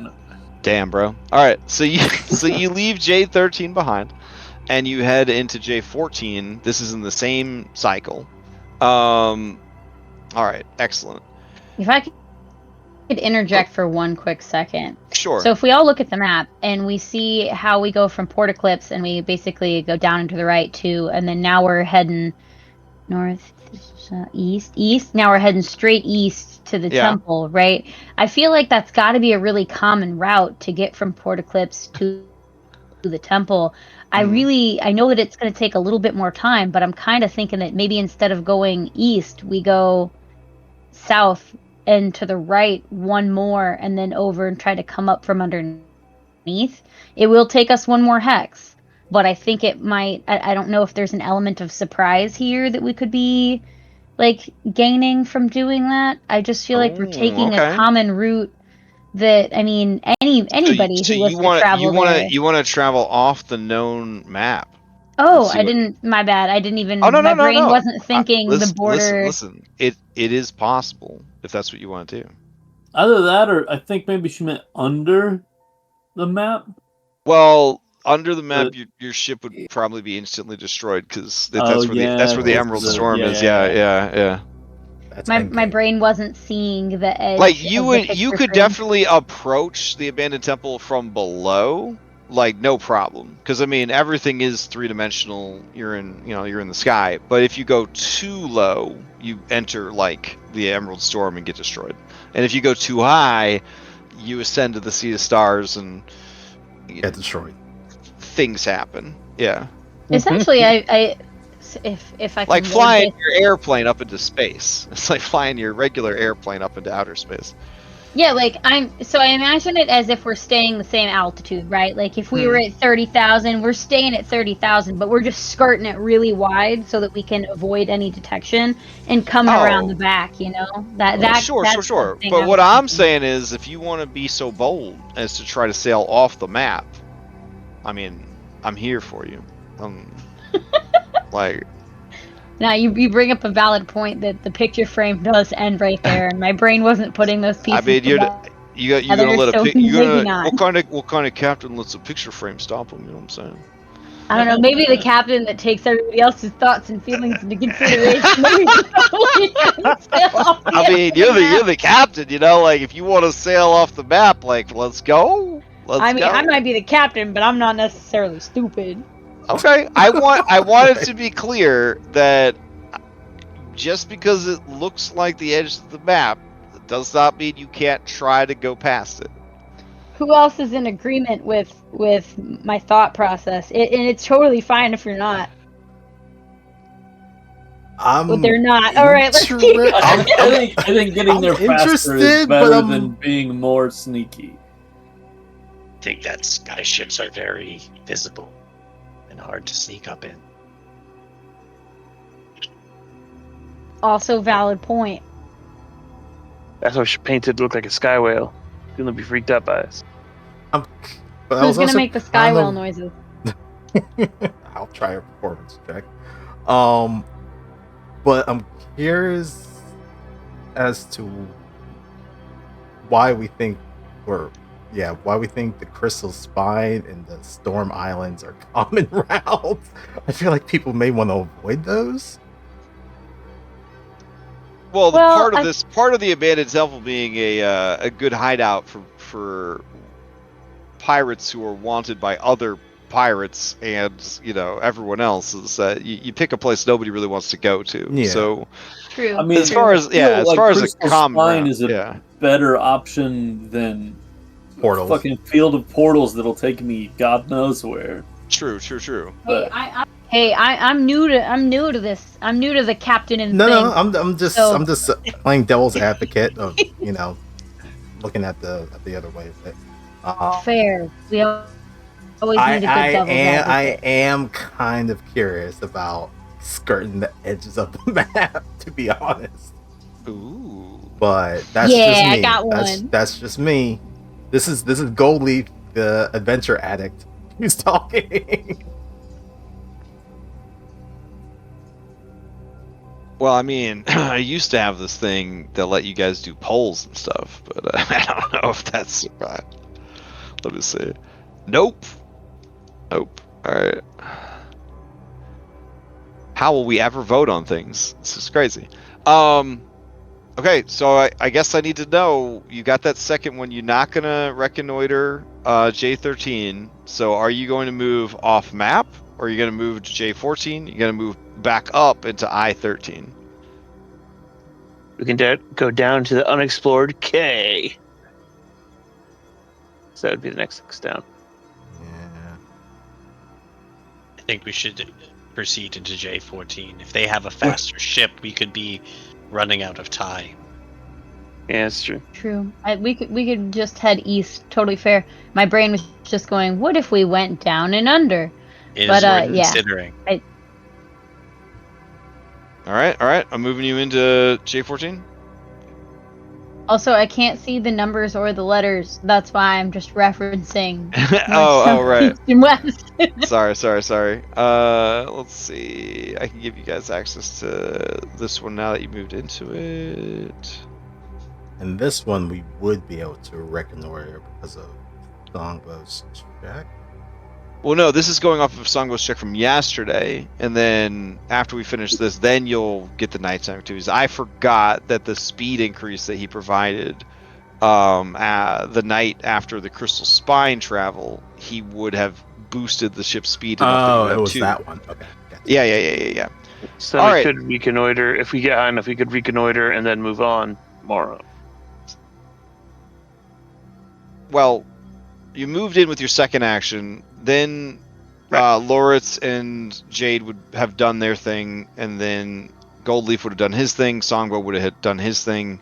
We would be moving on to Isaac and Cloudhoof, and then the next day, because of Songbow's success today, you would also have 2 actions. So you could move in to the temple hex, and you could reconnoiter the temple hex in the same day, which might be good because then you could get a feel for the vibes before you try to approach, which could be representing Jade's idea of flying down as low as possible and kind of coming up beneath kind of thing.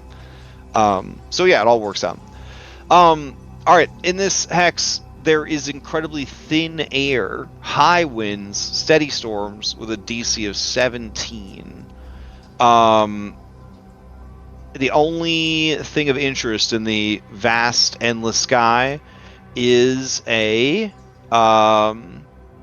sort of inverted mountain of stone off in the distance. It looks like it might be the nest of a massive bird. Inverted mountain of stone. So, like, if a mountain points upward like a triangle, this is an upside down triangle? Absolutely. Yep. Okay, cool. Yep.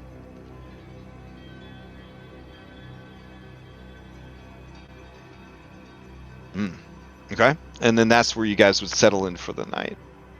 Sweet. Stalactite Okay. Mountain. All right, cool. So then we move on to Isaac.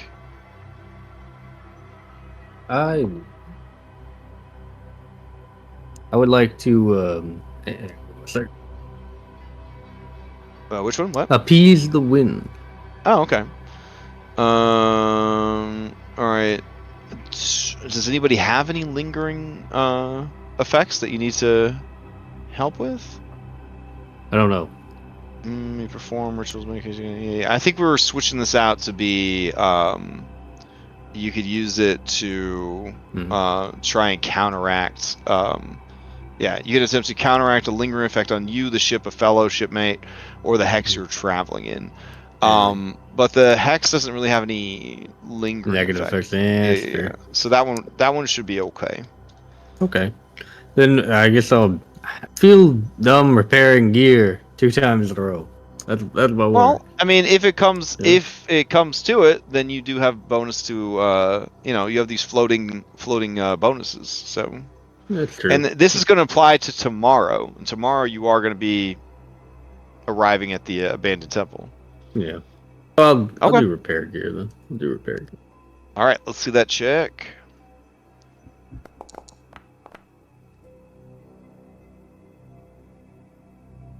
All right, that is going to be a success. So everyone will get a floating +1 for attack rolls.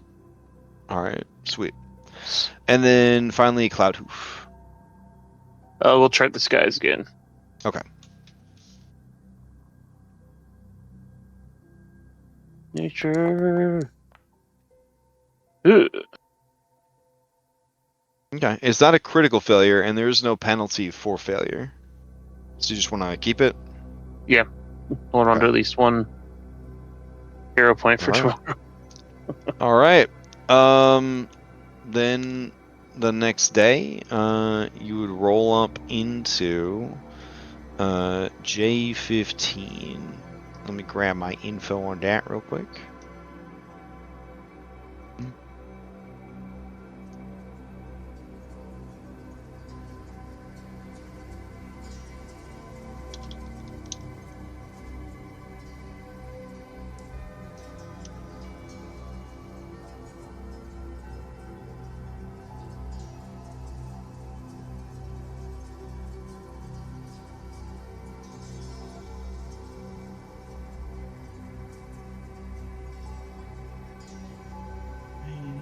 Go here, this, there.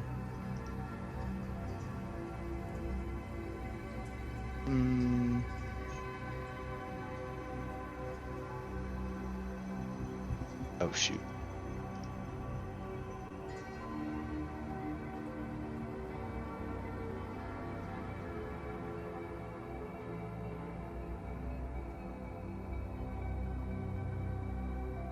Okay.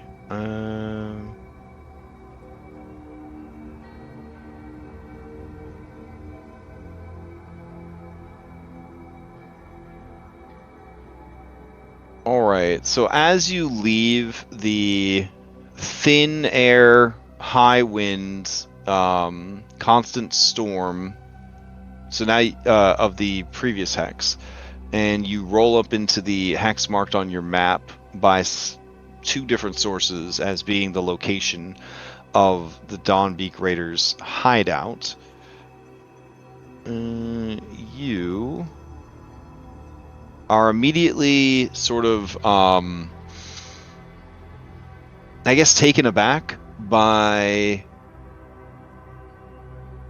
the look of the place. There is sort of a grayish haze that sort of hangs over everything, and the way that the clouds gather, it's almost like the wind is spinning and twisting them into sharp, like jagged spindles of cloud, which feels very unnatural, given the amount of clouds that you guys see on a daily basis.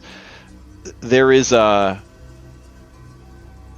it almost feels like teeth, like disembodied teeth, sort of just like floating in place. There are darker strands of like storm cloud mixed in with the sort of grayish wet ambient cloud in this area, and the overall feel here is of damp, of cold, and an unnatural sort of quiet. This hex is cold, and without cold weather gear or resistance to cold, its effects are going to cause problems long term. I don't know if you guys have the means to deal with cold at this point, because generally where you guys have been, it's been very temperate, like steady weather. So what's the situation on that, on you guys?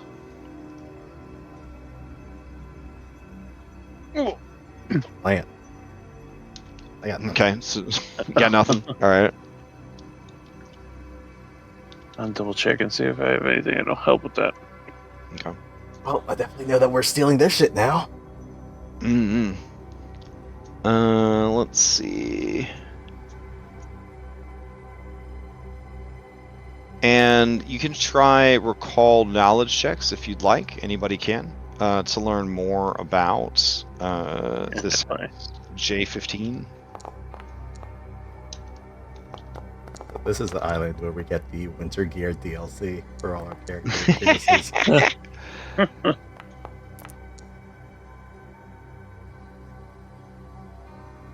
All right. Oh man, Gold Leaf. You recalled something. Holy shit, there is a god. Song, but you recalled something. Jade did not recall something. Cloudhoof, you did not recall something. And Isaac, you did recall something. All right. No, you cannot perpetually stay in a stance, right? It usually just says what the stance duration is. So as long as it doesn't have a limitation, then I don't see why you wouldn't be able to stay in a stance as long as you needed to. A lot of stances have positives and negatives, so I think that's how they balance that out. Why? What's the stance in question? The primal aspect stance. Mm-hmm. What was that one do?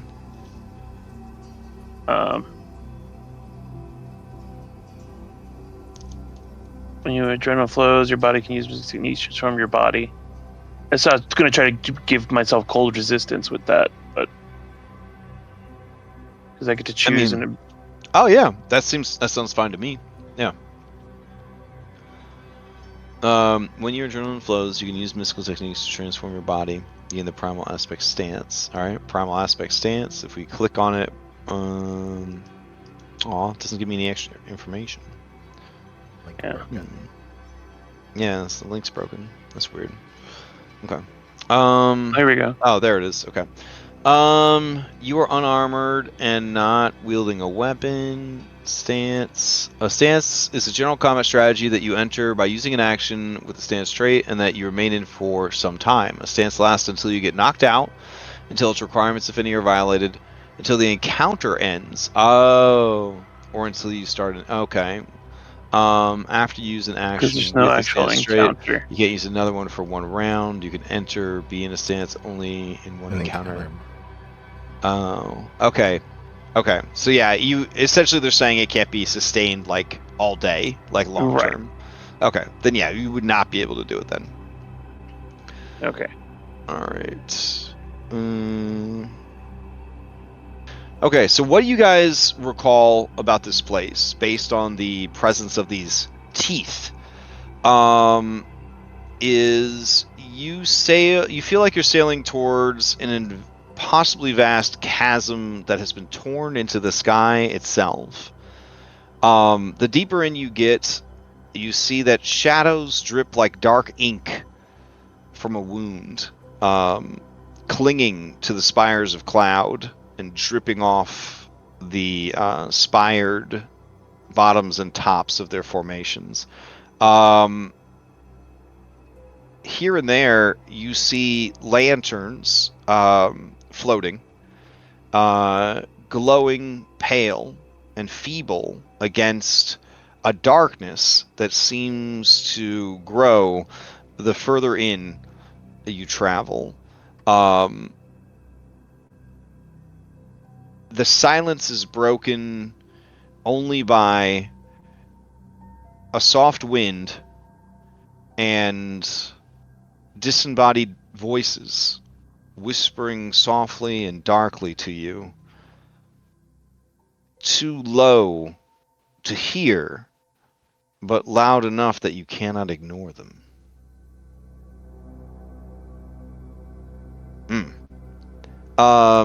So based on that, you guys think that you are in a place that is called the Abyssal Chasm. The Abyssal Chasm is a thin place, essentially a place in the plains that butts up against another plane and creates a bit of an overlap.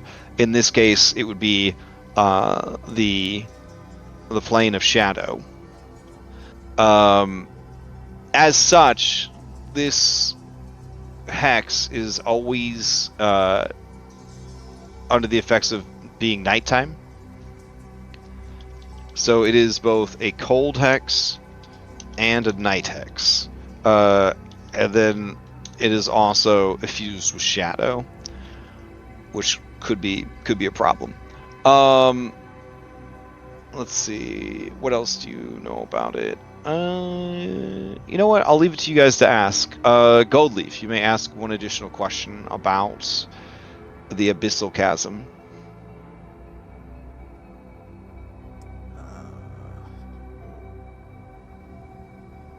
Cold and shadow.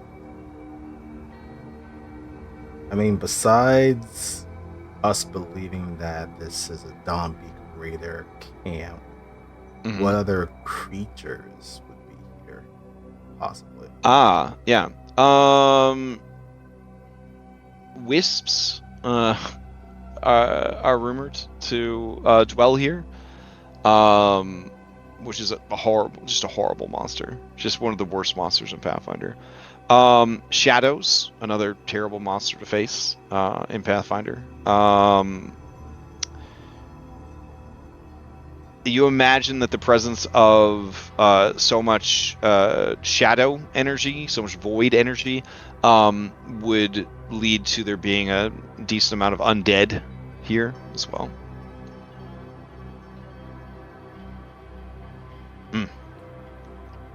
All right. Let's see. Songbow, you may ask a question about this area. So this is for J15, correct? Yes. The temple that's here, who do I think it was dedicated to? Oh, okay. It is said that the temple was dedicated to the Dawn Flower, aka Cerebrae. Okay, that's about the opposite of what I expected. Mm-hmm. Yeah, she's revered as the healing flame and the everlight, and her teachings emphasize redemption and the importance of treating others with kindness, even those who have done wrong. She's also associated with the sun, and her followers seek to emulate her through generosity, nurturing, truthfulness, and selfless courage. You are not sure how a Temple of Sarenrae came to be here, of all places, and also effused with shadow. But here we are. All right. Isaac, you may ask one question about the hex. As we're kind of approaching it, Mhm. does it look like the Dombey creators have like modified the temple in any way? Like, does it look like they have any like air defenses or anything we should look out for as we approach in an airship? Well, this recall knowledge would be more based Just around based on the rumors and like knowledge that you would need to spend your second action to reconnoiter to kind of get a sense of what the base says. So do you have one that's more I guess academic? Yeah, like, so based off of like my time at the university, is there any theories of how this place got here?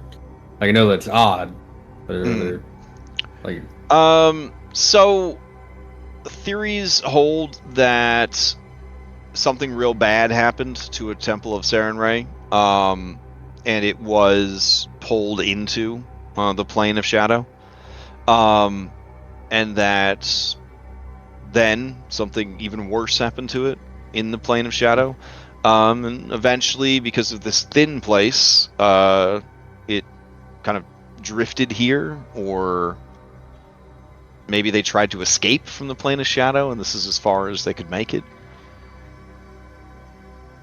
Gotcha. Yeah. Overall, it's a pretty bad vibe.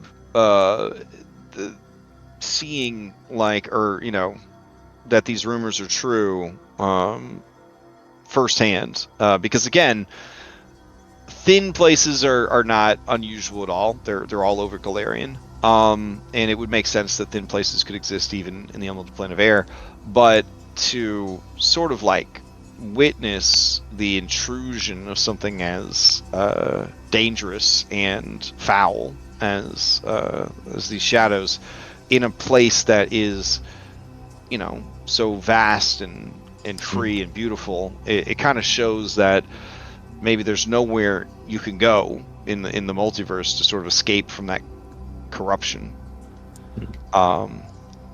There is a certain academic curiosity, I suppose, of the returned is a phenomenon related to souls and death, and then the presence of these shadows, not very close to Terranathus, but pretty close. Like, could this be the source of the return phenomenon? Could this be part of that?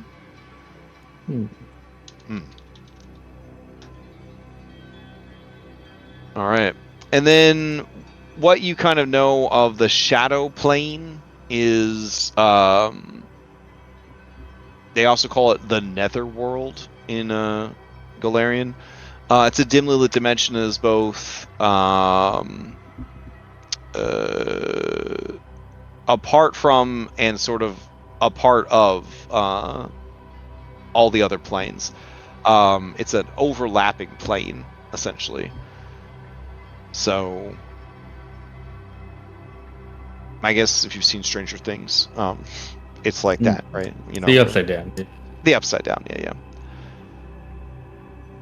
The shadow plane is populated by dark, altered versions of creatures from the prime material plane. The shadow versions. Yeah. All right. And then you're going to spend your second Pac-Man to reconnoiter.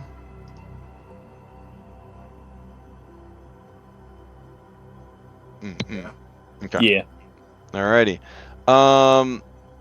And let's see. For reconnoiter. All right. Let's see. Spend time. Okay. For instance. All right. Okay. I'm gonna need a perception check. One person can make it. One person can assist that person. I can assist. Okay. And then I would also need a piloting check. So either piloting or nature, and then one person can assist with that check. Piloting gets a +1. Okay. If you're providing a +1 and it's a circumstance bonus, then anyone that's assisting would have to get a critical success to make it do anything. Because assisting is also a circumstance bonus.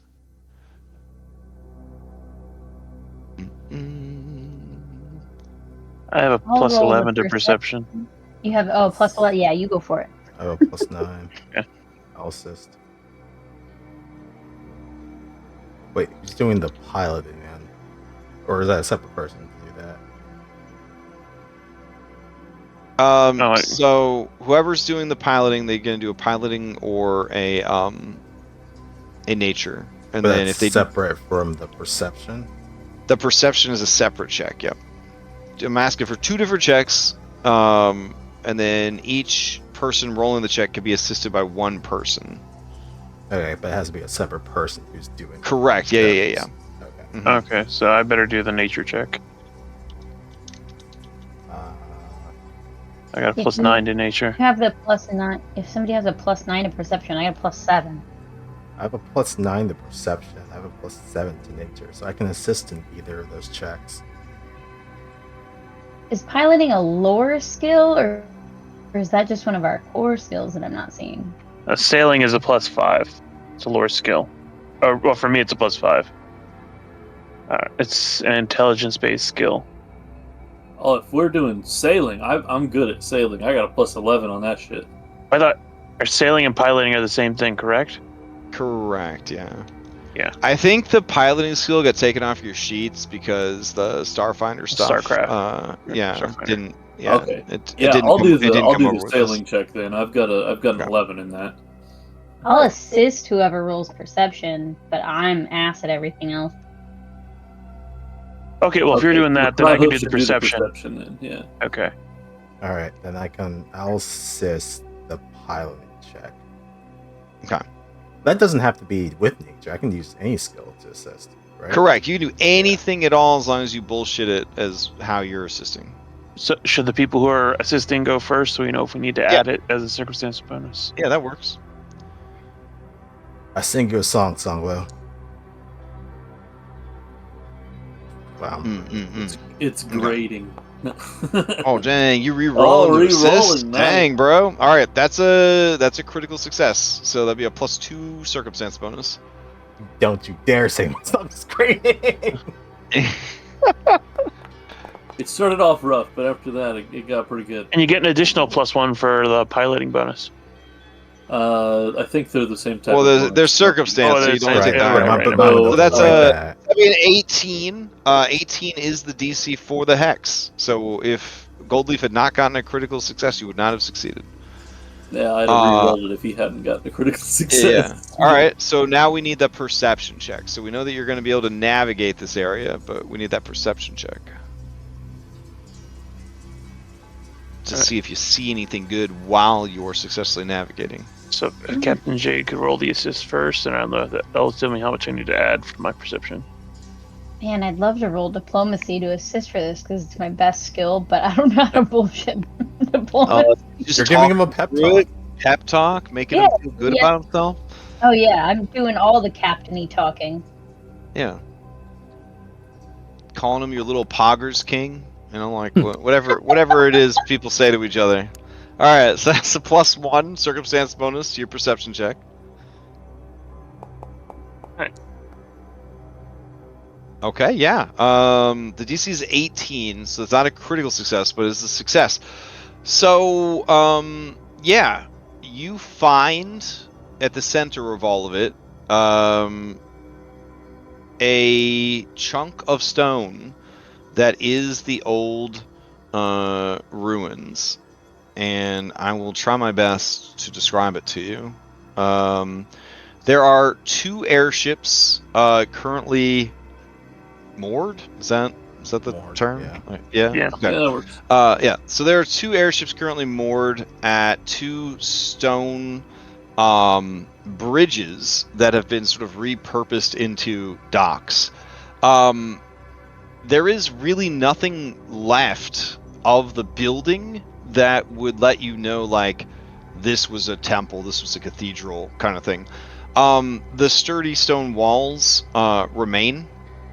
There are 3 whole pine trees that refuse to die, clinging to the stone despite the conditions and the effusement of shadow.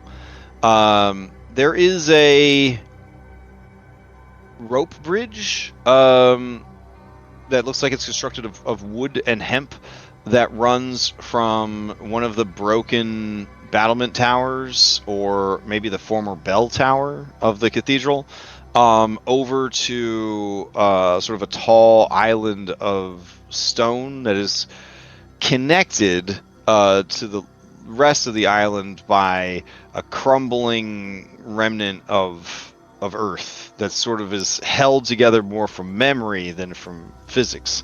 One of the 3 pine trees grows upon this sort of plateau of stone. You imagine that the presence of the bridge means that they use that island as sort of a lookout post, so it might be worth avoiding. The presence of 2 ships, they look like sloops, would indicate that there's at least 12 to 24 pirates on the island, if not more, depending on how many they need to crew their ships. You definitely see patrols on the high walls, the high crumbling walls of the thing, and a couple on the ships themselves, but you do not see any sign of prisoners, and you don't see like any ruse remaining, and you can't imagine that with these conditions people would want to be out in the elements. You think that there's probably like a basement or crypts or something that may have been converted to the hideout, but you can't imagine with these conditions that anybody would want to be out in the elements.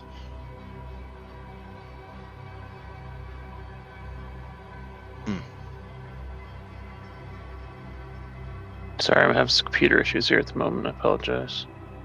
Oh, okay. But any questions about any of that? You say we see occasionally patrols on the island itself. Do we spot any there on the ships? Yes. You don't see any ships flying around, but you do see that there are guards posted on the ships and the battlements. Okay. You did not see any lookouts on that island that the bridge connects to, but you can't imagine that they would connect a bridge to it for no reason.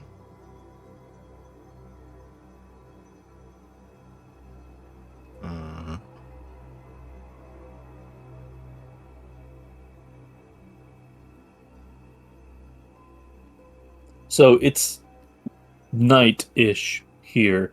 If we put out all of our lights and like sail in, how difficult would it be to see us? It'd be very difficult for them to see you, unless they had dark vision. Because in Pathfinder, dark vision has no range limit. Wouldn't it be difficult for us to navigate though? Yeah. In a Probably. way, yes, because you would have the lights of their lanterns. However, it was already established that just random lanterns are adrift in this hex, which can be very misleading if you rely on them for direction, because none of them are fixed in space. They're all kind of moving.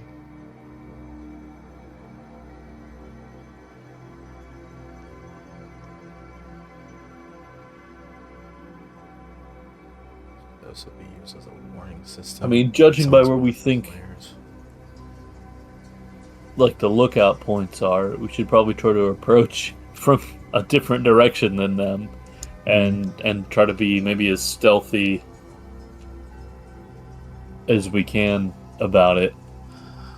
I mean, the whole goal, you just get a small, specialized team on the island. We could take out the lookout. Isaac, we really only have a small specialized team left. The rest of us is on the island already. Well, That's Hopefully. kind of what I was thinking as well. I feel like that lookout tower may be a point of interest that we want to get rid of first.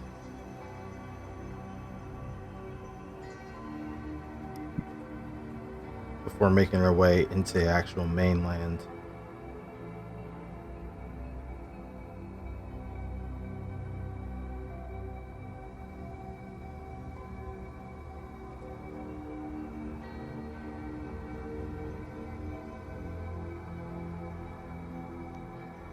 Captain J did also bring up a really good idea, which I guess would kind of link into your thing, Songbo.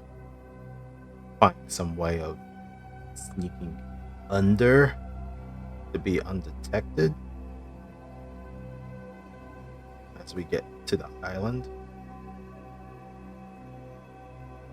So looking at the graphic of this island, it does look like there's like jagged stone structure like underneath that like supports the island. Could we like fly down there and see if there's any entrances to cave systems or something that we can go up through? Oh, absolutely. You could fly below and sort of look for like a side entrance, essentially, to try to like, skip approaching from the top. That would require you to fly lower, which is going to be much more intense, like air conditions, like the storm, the chill, all that kind of stuff. So it would require checks to see if you could get down there and still manage to like keep the ship flying. Fair. Makes sense. Yeah. But it could be worth it. If If we're able to make it down there, we can use the claws to grab onto the island and stabilize ourselves. I'm not exactly sure if that's the right way of putting it. Oh, like cling to the bottom of the Yeah. the island? Yeah.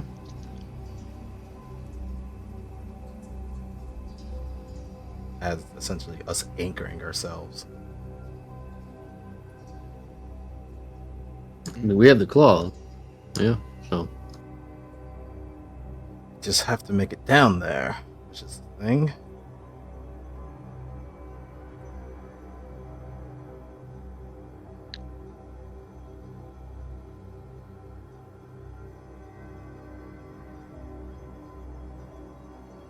I mean, it is worth a shot. Maybe there is some way of going from underneath.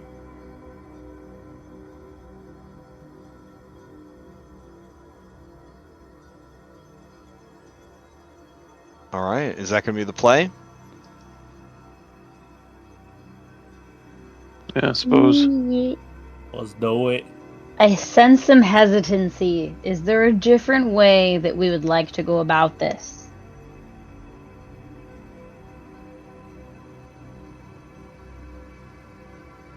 I think going under to avoid their eyes. I think that's a good idea. Okay. Assuming we can find some way to get up top after we're under.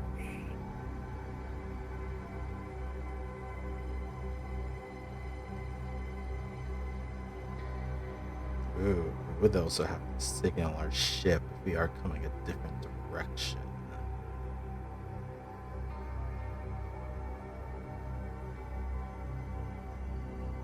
So you would be flying in without light, but Cloudhoof is piloting, right? And he has dark vision?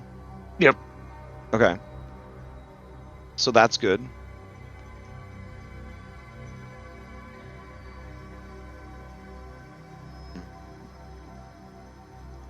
Definitely gives us a little bit of advantage there. You can always come in and untie their mooring lines to their ships. That was another thing I was thinking of. Maybe sabotage their ships on the way out. so they can't exactly pursue us as easily.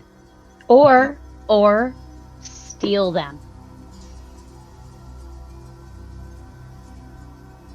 That is very piratey. Or don't listen to me because I just say things that I think are funny sometimes. Well, no. You do have a Mhm. point, Captain. I do feel I think like stealing this stuff is yes, they stole our crew, so I feel like it's only fair that we steal their shit in return. We commandeer their Ooh, vessels. yes. Use the proper lingo.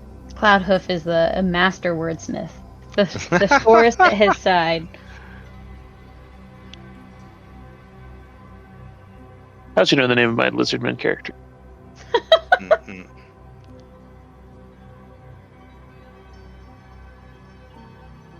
All right, sounds good. So I guess then the question is, what approach will you take? Are you going to go below and try to find like a way in through the side and then work your way back out? Or is the plan to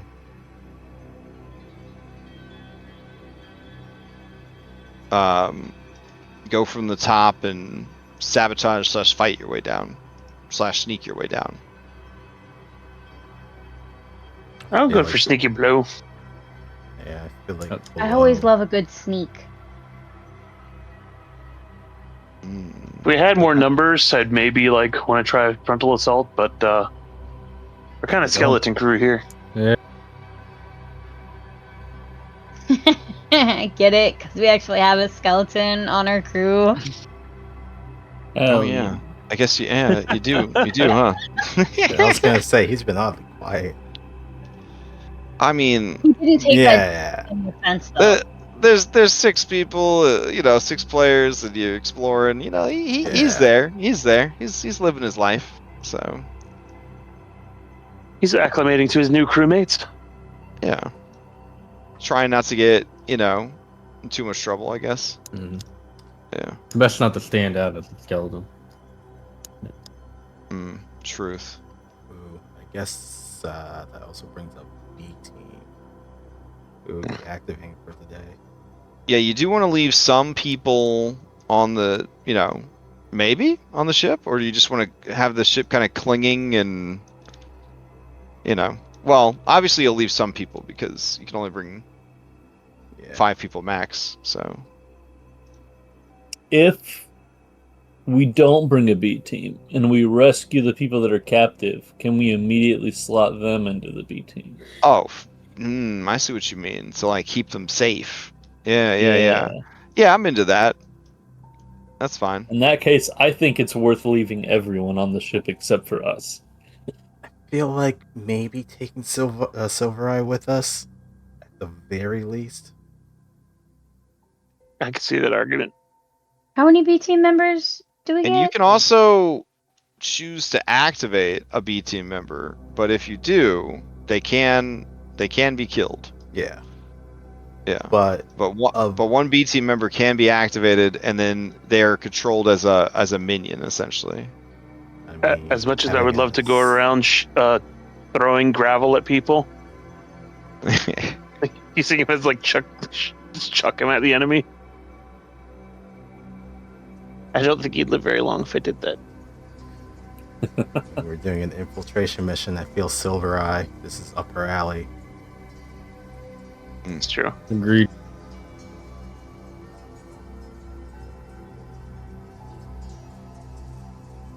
Then we have everyone else on standby on the ship.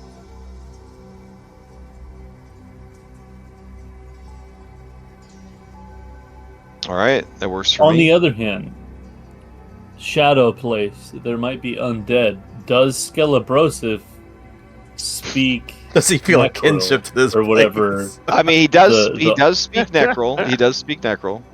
It might be good to have him if we need to try to communicate to any undead. Then I don't know if he's full B teamable yet, though. That is No, good. he's full B team. Like he Okay, could do it. then Yeah, it might be good to bring him so that we can sort of get Oh, access wait, to that language that none of us know. No, sorry. He wants you to go do the library thing before he's B teamable. Okay, That's right. okay. He's just hanging out with you guys because you asked if he wanted to hang out on the boat. Like, yeah. Perfect. Well, I had asked him if he could help us, and then we would help him in return.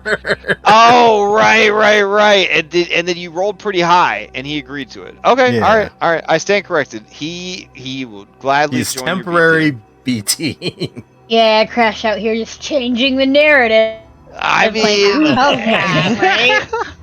I'm trying. So yeah, trying skill my best. abrasive Alright. and Silverai, and then leave everybody else on the ship. Yeah, that I feel like is probably the best for us.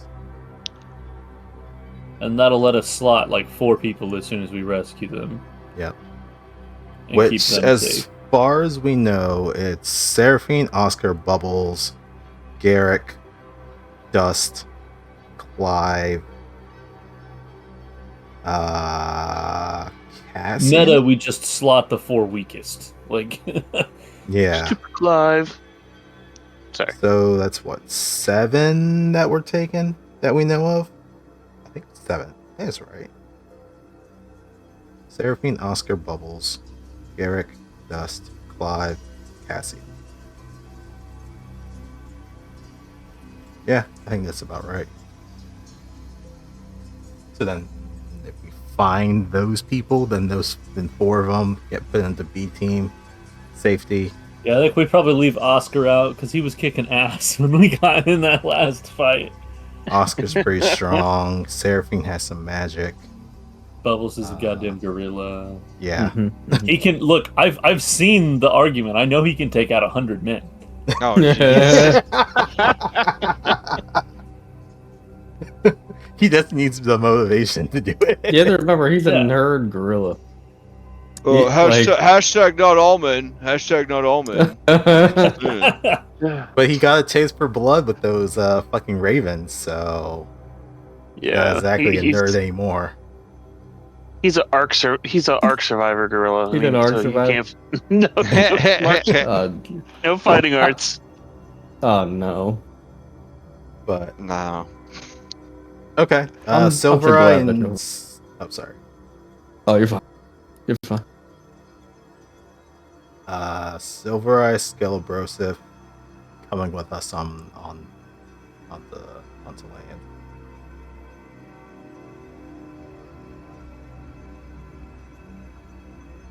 All right.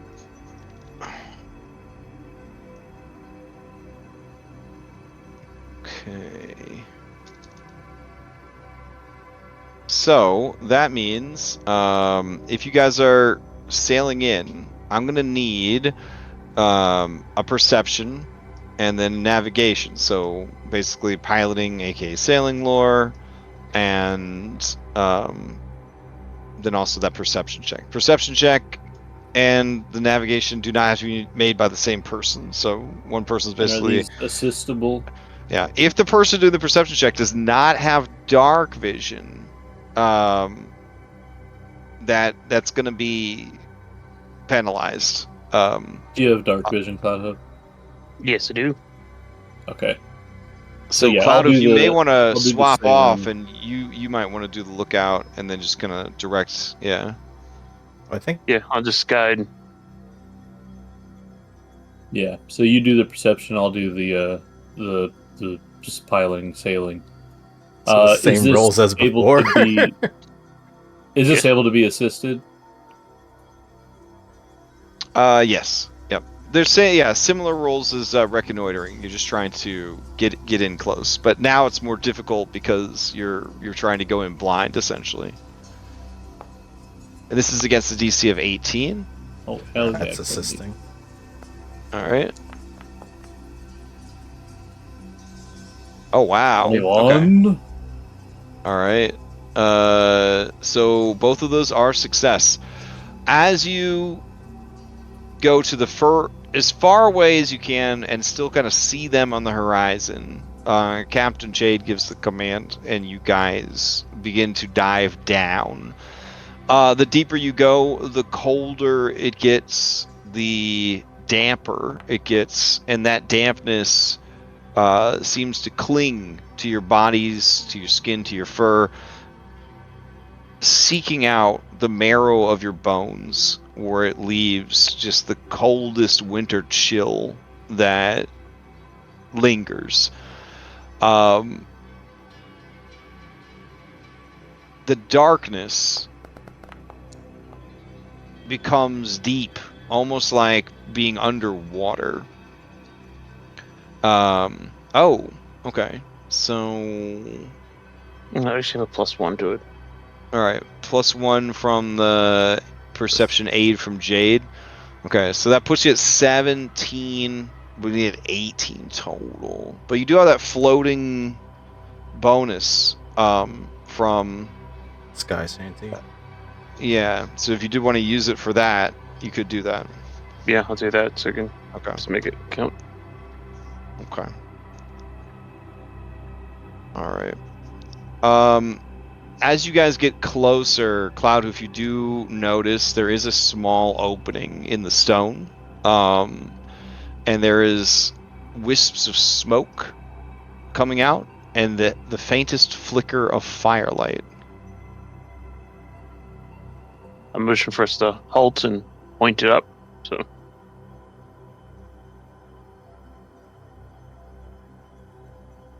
I guess we'll try to grab the rock underneath that spot with the ship. Kind of anchor us to there. Hmm. I don't know how you anchor in sky otherwise. Yeah, to so grab if you're onto. gonna fly close and you're just gonna try to like grab hold of it. So going off of what we know with that, I believe it's just a crafting check to activate the grappler arms.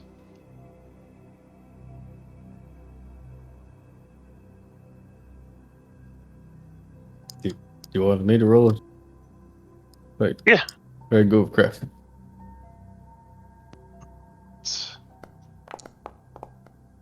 Nice. All right, yeah. You successfully have the ship clinging nearby, and you think that you did it with enough precision that it's relatively quiet. It's Just like me on up there. like an interstellar. Where he's like, I'm docking manually. Yeah, I kind of have those vibes. All right. Okay. Then I will go ahead. Well, we got to get you from your ship to the opening. I guess that's kind of a thing. All right, you got close. But not so close as you could just walk off your ship into the opening. Well, let's see. You rolled really well. I guess my question then is, how close to the opening do you want to get? Do you want to be close enough that you can just disembark from the ship into the opening? Or do you want it to be like? Do you want it to be like you walk along like the prow of the ship, and then kind of balance, and then hop out into the opening? Or do you want it to be like you're far enough away that you actually have to make a climb check to get in there?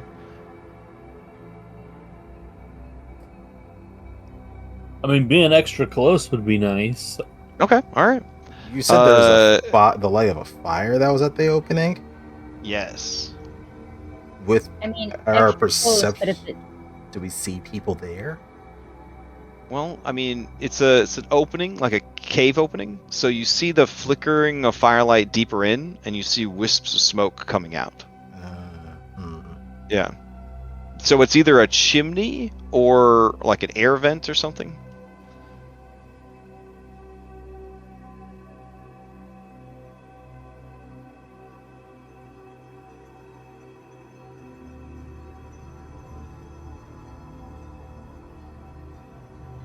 Too.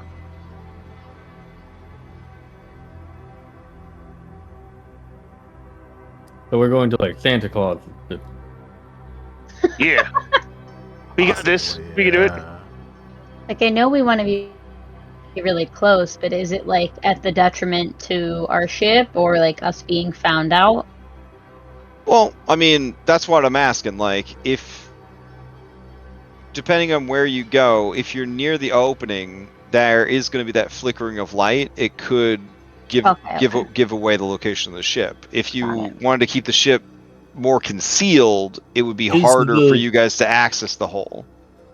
Is the hole small enough to where we can park the ship in front of it to like obscure the light rather than have the light block the hole?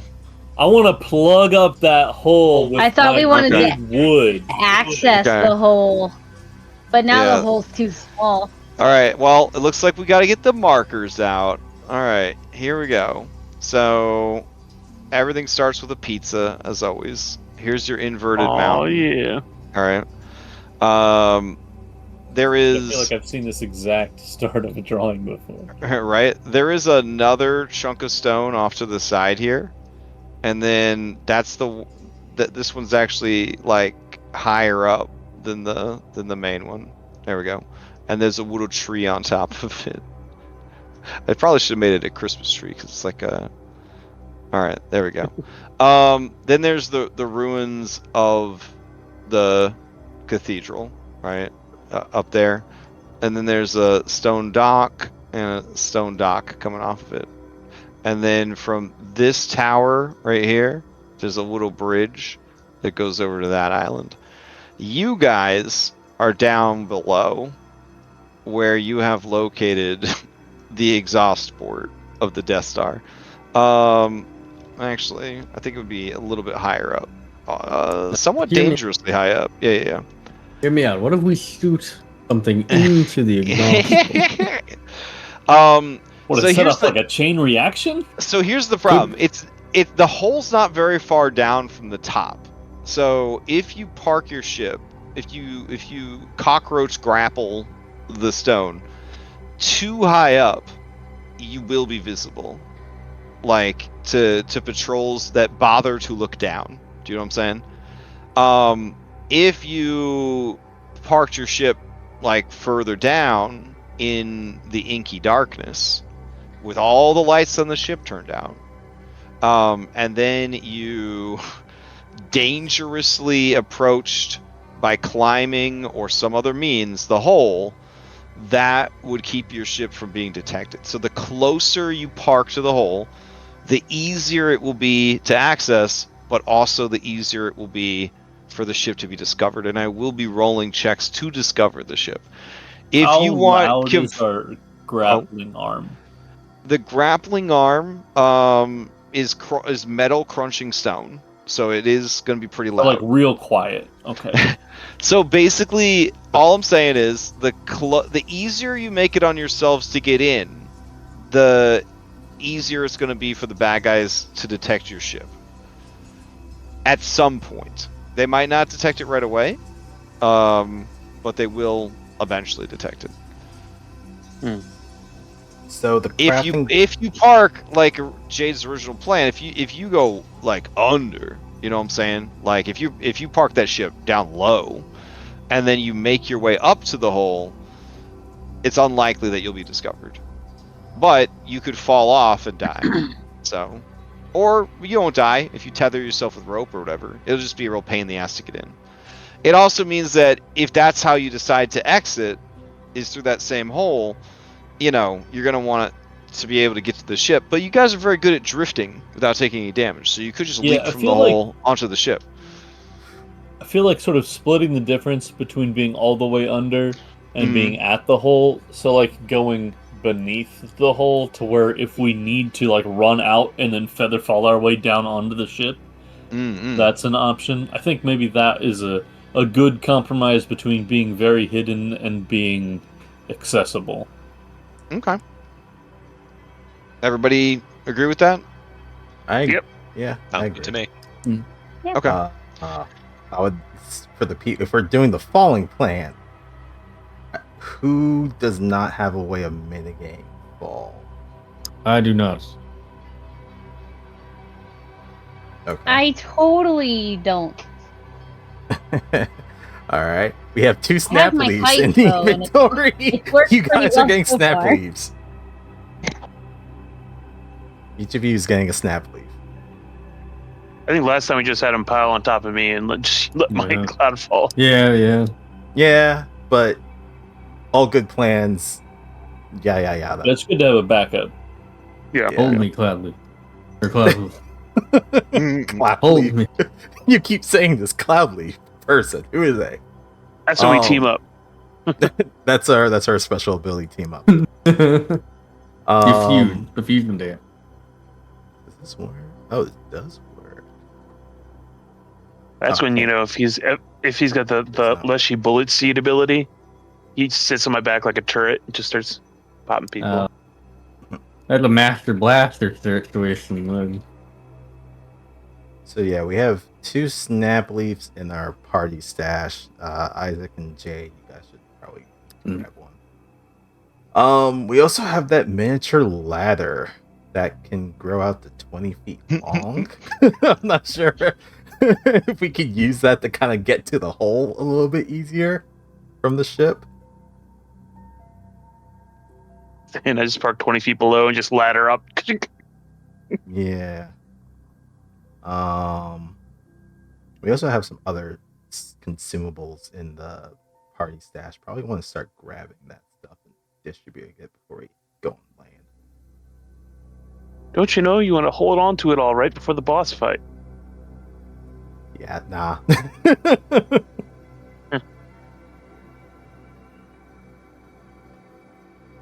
I'm way too embarrassed about how many video games that's ended up what happened. Hoarded everything till the Every last boss other fight. The item goblins, So you might need it later, I do wish there would be an RPG that actually tracks that, and then when it's over, like you watch all the credits, it's like, damn, bro, you had 17 elixirs left. You rock, man. It doesn't give you anything special, but it do call you out. You know what I'm saying? It do say like, aw, yeah. There's just a stat page at the end. And it's like, this is how much damage you took over the course of the game. This is how much you could have prevented with those 15 potions you had. I want a post-credit cutscene where your character drinks all of the potions that they have. I think that's what inspired the whole Baldur's Gate, the satchel of explosives. That people have been stockpiling and they just throw it all at the Elder Brain at the end. Yeah. All right. If you guys are going to do midway, I am going to need essentially some climbs to get up in there. Okay. Do you have Climbing any big brain mitigations you would like to take to be like, haha, Crash, even if we fall 50 times, nothing bad will happen to us. We have 2 lassos that didn't sell last time. All right. So That 2 lassos seems to be used. Seems pretty good. We have a marvelous miniature ladder that can maybe be used for something. I don't know. All right. So the only countermeasure I have to this big brain strategy is to remind you that you don't have any cold weather clothing. So each failed climb check will mean that you need to give me a fortitude save or begin to feel the effects of the damp, unnatural shadow chill. Oh, damn. Mm-hmm. We also have a gecko potion or something. But I have fur, so like, what? And it's so damp right now. Yeah. So earlier, did we establish that all stances can only be taken during combat? Yeah, when Well, you mine mouse over particularly. when you mouse over stance, it says that it's only for encounters, which makes it sound like it's not for long-term sustained use. Right. Well, encounter isn't just combat, though, right? It's not just combat. That's usually like 6 minutes and under, or 10 minutes and under. Yeah, so When I think stances are of not an expended or used up and are always available to you, but they are not continuous throughout the entire day. They are activated during encounters remain in effect until the condition. So a stance is not something that can be used all day in a sort of passive sense of like, this is what I'm doing all day. I asked because my stance gives me climbing bonuses. Now I know that I've heard that some people will allow the use of a stance as the exploration action. Because in the same way that a person could just recast a cantrip over and over again, you're essentially just going into the stance like over and over and over again as your exploration action. And I could see that being fine. You know what I'm saying? Like if that's what you want to do with your exploration action. But it means that you're too distracted doing that to do anything else. Sure. Yeah. We have a gecko potion that gives +1 bonus to climb checks. That's true. Every little bit helps. I was gonna mention that before people start rolling climb checks. Well, I would like to use a hero point to reroll. Alright. That's So you are in severe cold, which isn't too bad. You would take minor cold damage every hour that you are here, and after 4 hours, you will get fatigued unless you find a way to mitigate it. Appropriate cold weather gear can negate the damage from severe cold, or reduce the damage from extreme cold to that of particularly severe cold. Okay. All right, so get in there, beat up some people, steal their cloaks. Gotcha. Yeah.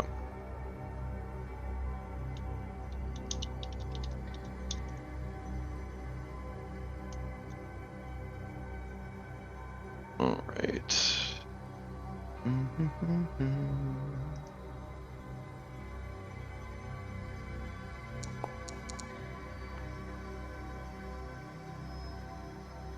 All right, and the damage isn't really that bad either. It's not like video game bad. The cold damage being minor damage. I think at minor for your level would be like 3 at level 3. So every hour you would just take 3 cold damage.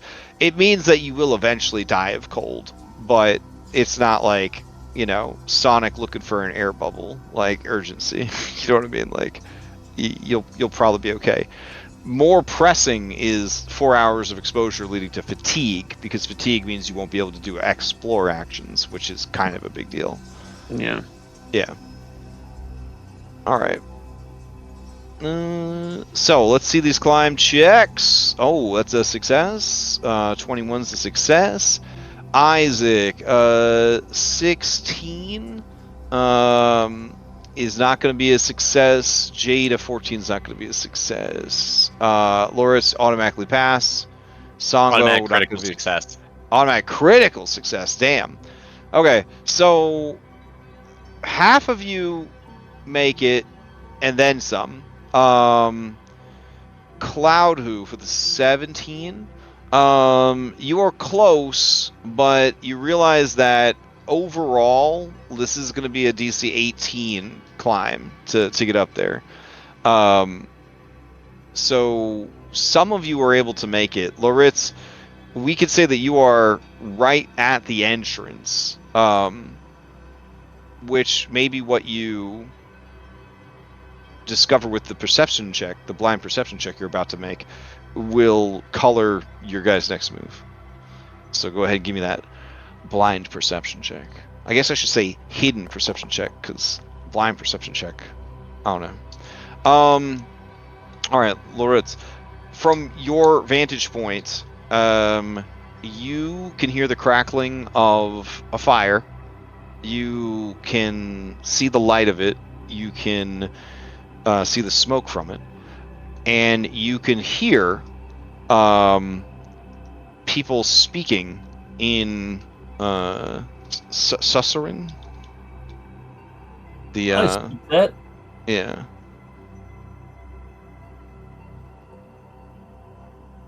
And do you speak Sussuran, the language of the elemental plane of air? I do not. Okay, but you would definitely recognize it because it's a pretty commonly spoken language in this campaign setting. I'm not from here. I speak dirt, damn it. Yeah, so you hear several voices, but with your check, you are unable to determine how many distinct voices. I think he just motioned to his team below for caution, usher to Song Mo, or knowing that he could probably understand them. All right. So the 3 people that failed, the 4 people. The 4 people that failed? Yeah, sorry. The 4 people that failed, only 2 of you succeeded, Goldleaf and Loritz. You didn't critically fail, so there wasn't like a piece of stone breaks free, someone falls and inadvertently yells for help. So you feel, Loritz, that you are not detected yet, you and your allies. But looking down, they have made very little progress.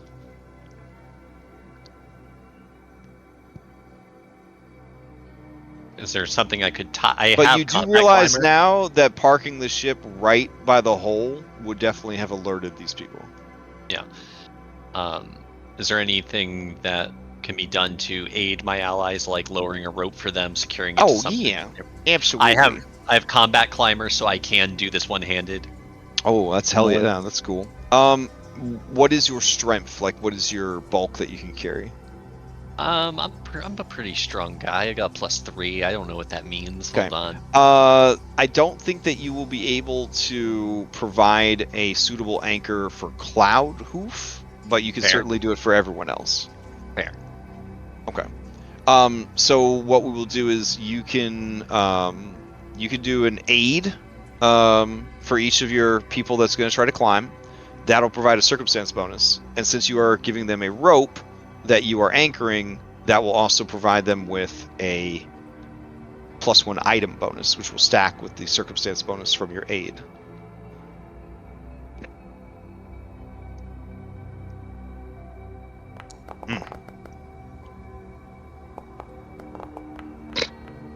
I think I climbed this time. Yeah, Cloud Hoof. You found yourself like sliding down the damp stone. You feel your fingers kind of getting iced over, and I'm assuming you just sort of like sprout extra cloud tendrils to sort of like spooter cow your way up like the side. Loritz, the first person that you assist will have a +1 from you and a +1 from the rope. So who wants to try again with a +2?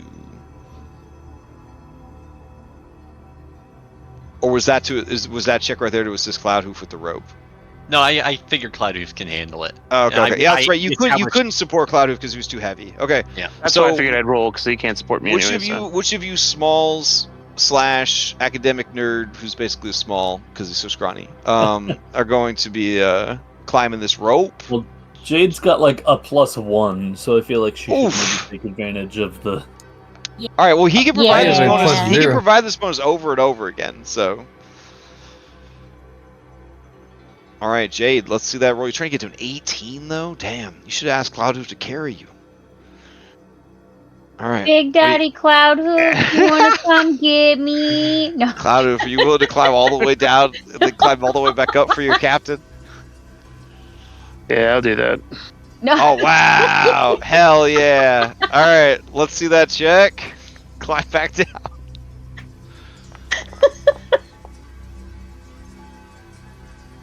Oof. All right. As you go to climb back down, you just find yourself sliding down the damp stone again. Oh, what am I talking about? I'll just use I'll use my stance and just ignore the fall damage. Oh, okay. So you float back down to the ship. Now you're back with everyone else. Yep. Okay. All right. Choo-choo. Hop on. So Jade as a small and him being a large, no problem. You mount up. All right. Cloudhoof, give me the new check. With your passenger. Climb! I'm good. All right, you two make it up, no problem. Yeah, right. look at me climb. No assistance from anybody else. That's what being a captain's about, delegation. It's about delegation. All right, Thanks, I need those other two to get up here. You are burning through time. You are burning through time. I'll keep a watch on that group in case I start hearing some stuff. So it's the +2 with that rope, right?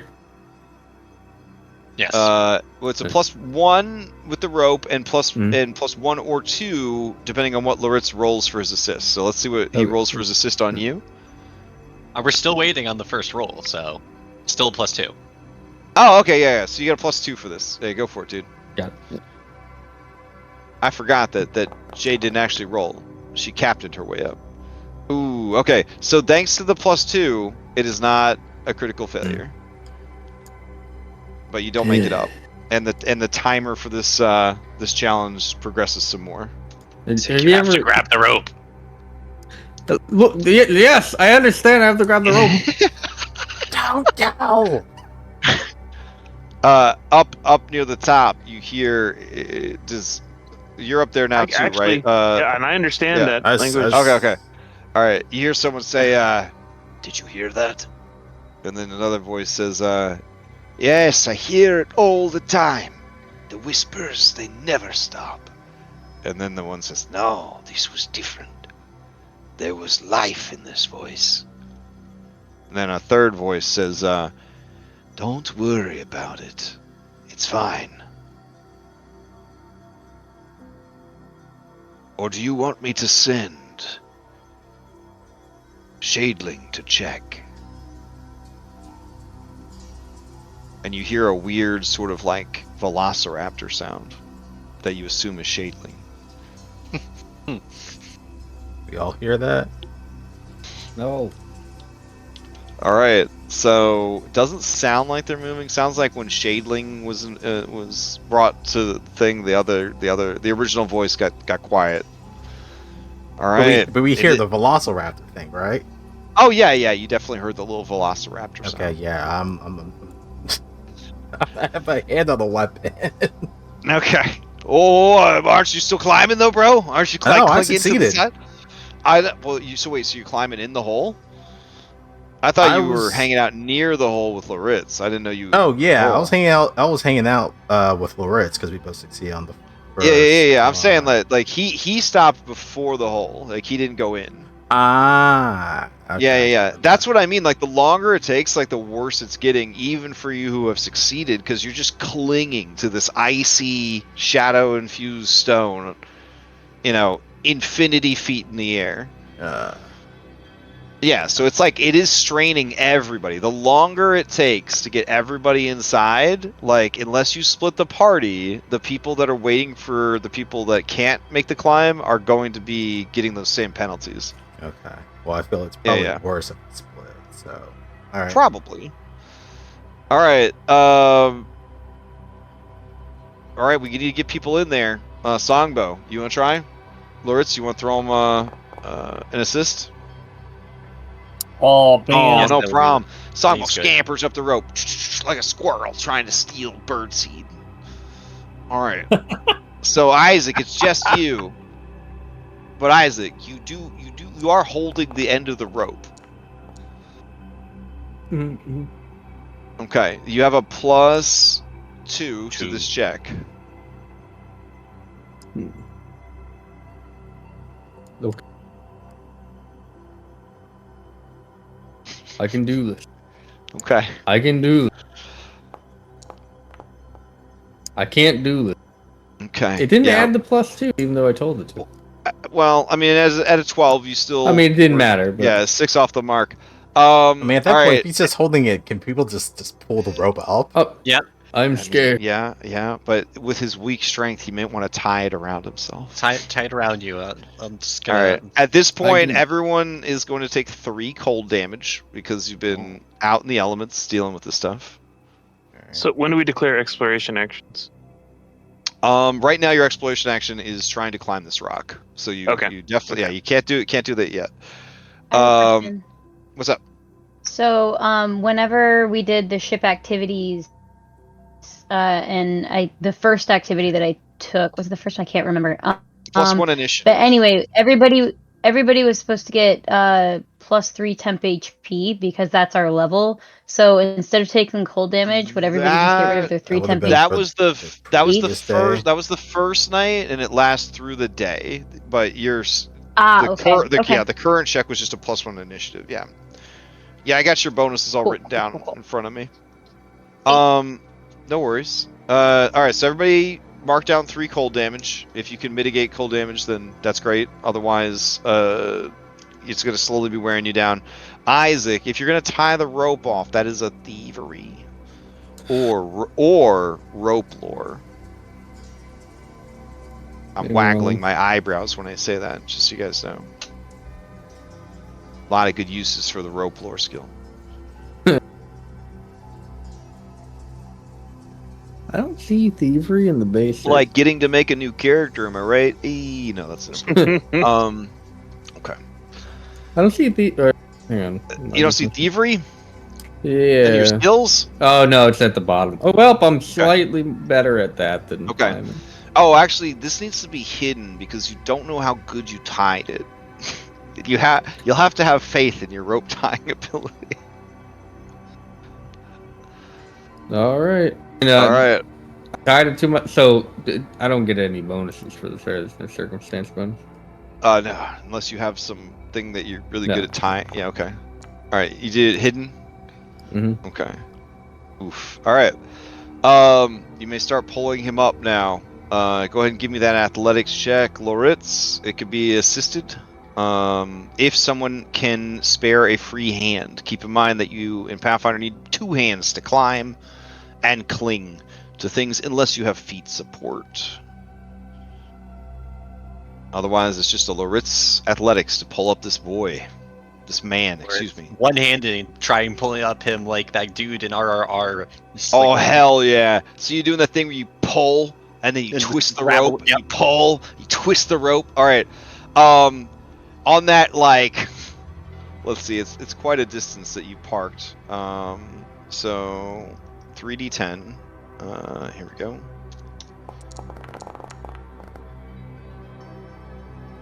All right, 22 feet up. He's almost there. He's only 8 feet away. The rope comes loose from from the 3 that he rolled. No. Isaac, I need you to give me a reflex save to grab the rope. So take that snappily. What I suggested.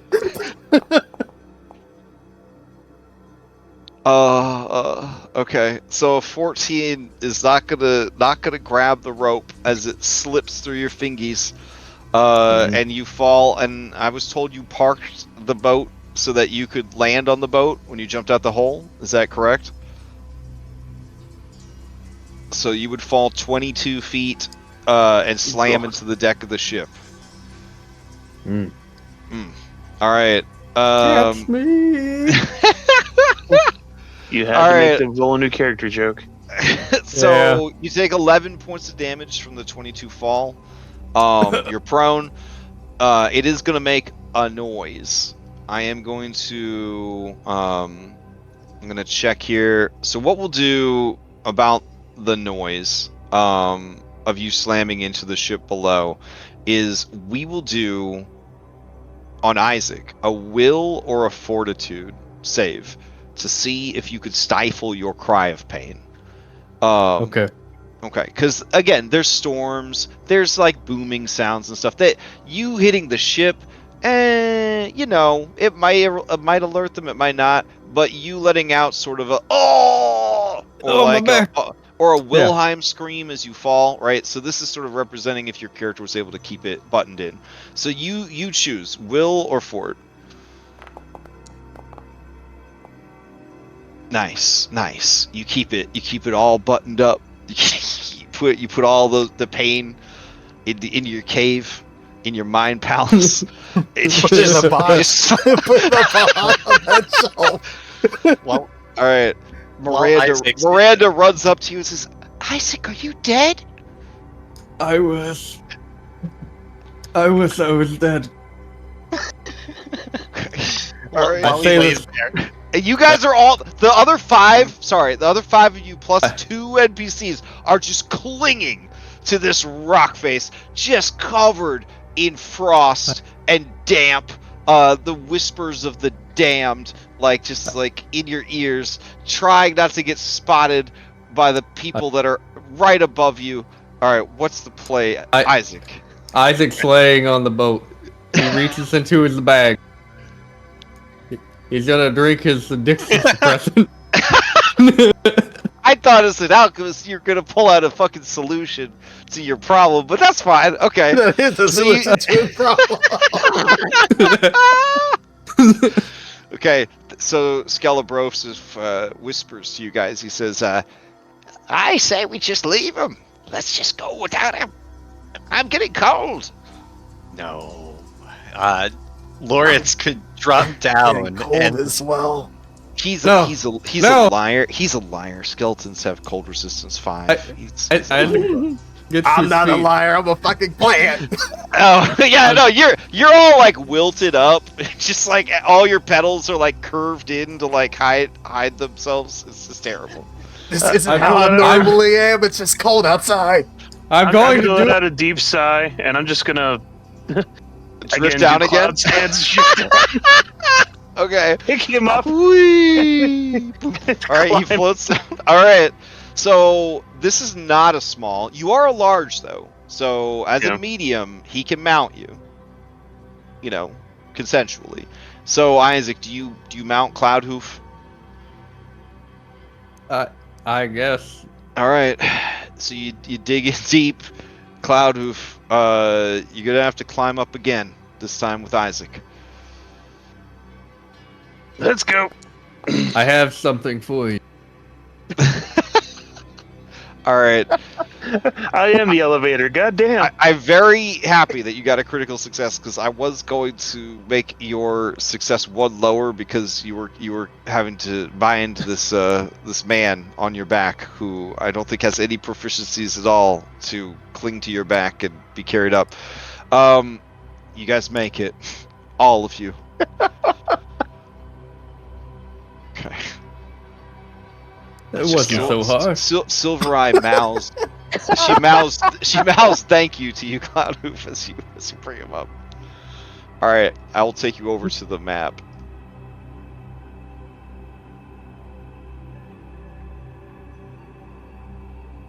I'd like you to have this, Cloudhoof. Oh, thank you. So what you guys are seeing is obviously like Hanna-Barbera cartoon style. Like you guys are peering over the edge. You know what I'm saying? Like you're not actually over the edge yet. We'll say that it is a single Pac-Man auto success. You know, to pull yourself up over the ledge. I'm not going to make you roll to pull, even though there are mechanics. Of course there are. For pulling yourself up over the edge. Yeah. I don't want Isaac to spend the rest of the adventure not able to pull himself up over the edge to get into the fucking dungeon. So we're gonna hand wave that. But if you're curious about the raw rules, there is a rule for pulling yourself up over a ledge. I'm all in for this diamond hands. Hit me with it. What do I gotta roll? Oh my god. Alright, hold on. Let's see. You fall down again, I'm not going to get you. If I fall down again, I'm going to die.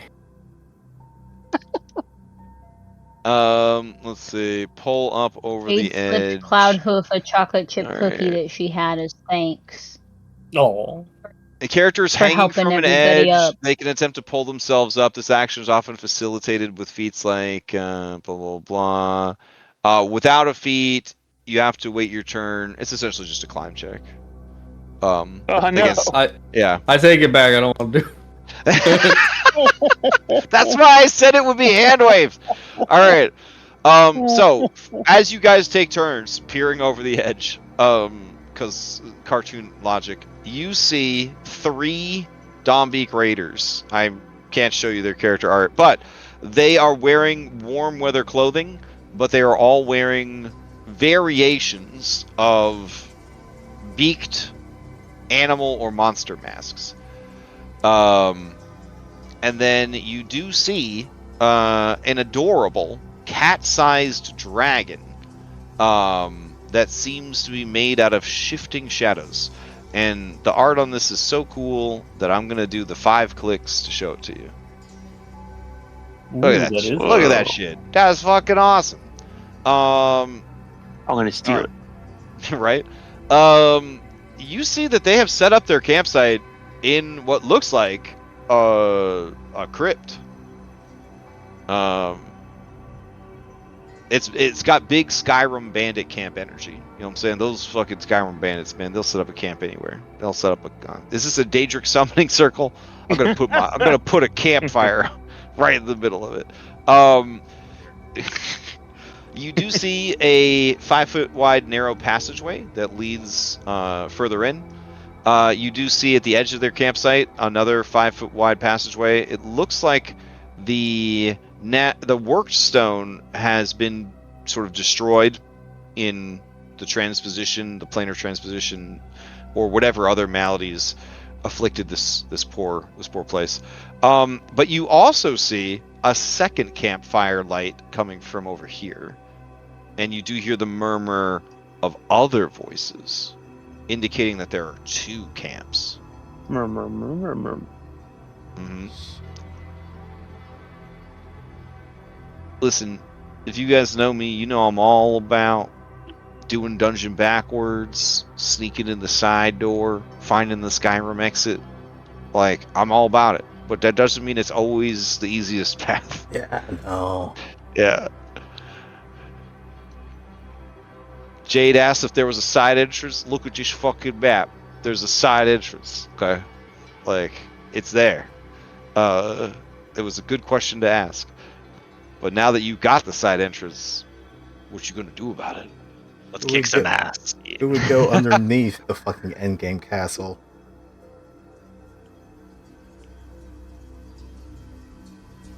Alright.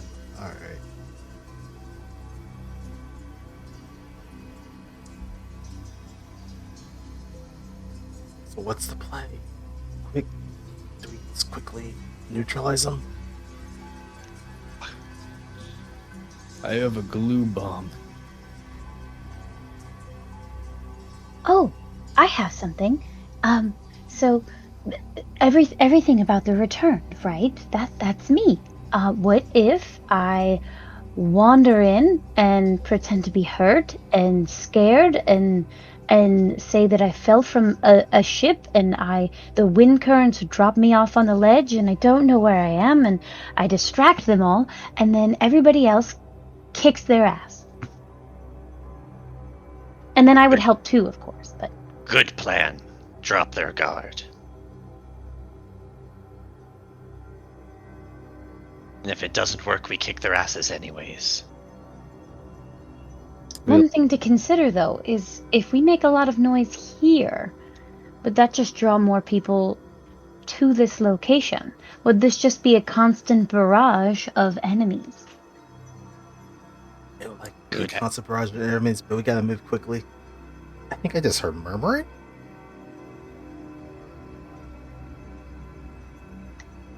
Should I do it? Or I will be... Ooh, you guys feel like another 3 cold damage is heading your way. I feel like another 3 cold damage is heading your way. We trust your judgment, Captain. I'm less concerned about the cold damage and what the fuck you just cast. What? I'm allowed to do stuff in the background? I know. That's what concerns me. All right. Here I go. So you're gonna pull yourself up from the side and just be like, "Here I am." All right, let's go. We're in it. All right, immediately they're fucking startled. I fall to the ground. Hand over my forehead. Totally. All right. Where am I? The dragon lets out a cat-like hiss. The 3 heavily clothed individuals look around. And they look at you. That you see them reaching for weapons, and then one of them says, "Well, first of all, what language are you speaking?" I think I only know one language. Let me verify that. Okay.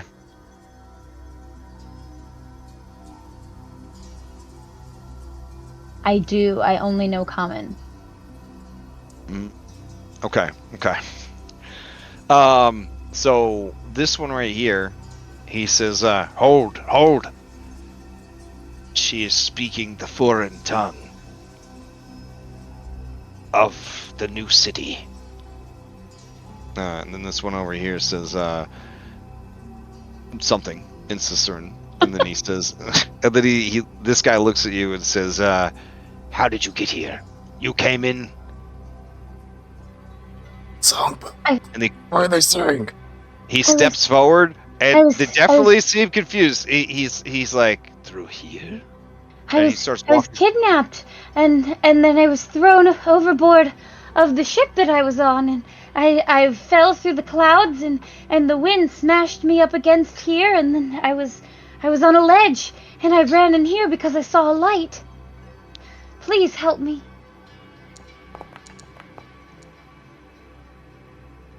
All right. He peers towards the edge where you guys are just clinging.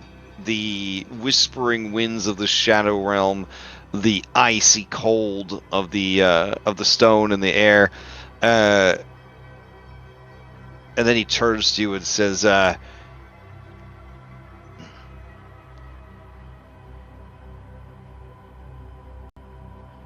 "We will sort this out, won't we?" And he reaches for his initiative dice, though it do look like he kind of turns the blade in his hand to deal some non-lethal damage. But yeah, I'll roll everybody in. Time to fuck him up. What are they saying? You guys all have +1 to your initiative. And I will actually penalize the bad guys with a -1 to their initiative from this bold bamboozle. Assuming, it'll be fine. All right, we'll go for it.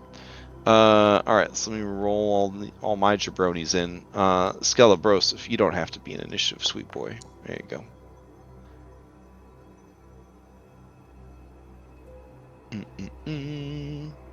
Now, you do know that there is another camp to the south. So, this is going to get pretty rowdy. Alright. That actually should be one higher. Didn't get to add the +1. It didn't add it, or you didn't tell it to add it? Like I forgot to tell it to add the circumstance. Yeah, I'm legit curious with how things are going with V13. Like what's working and what's not working. All right.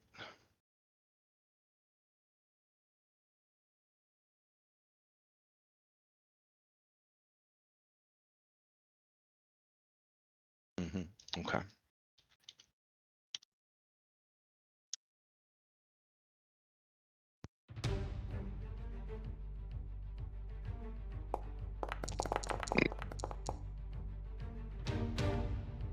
All right.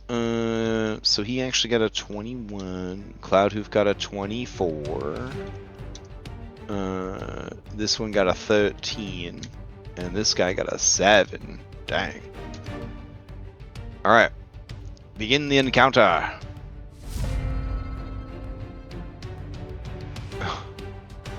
So you said Lawrence, you're up. You said it's one action to mantle the ledge.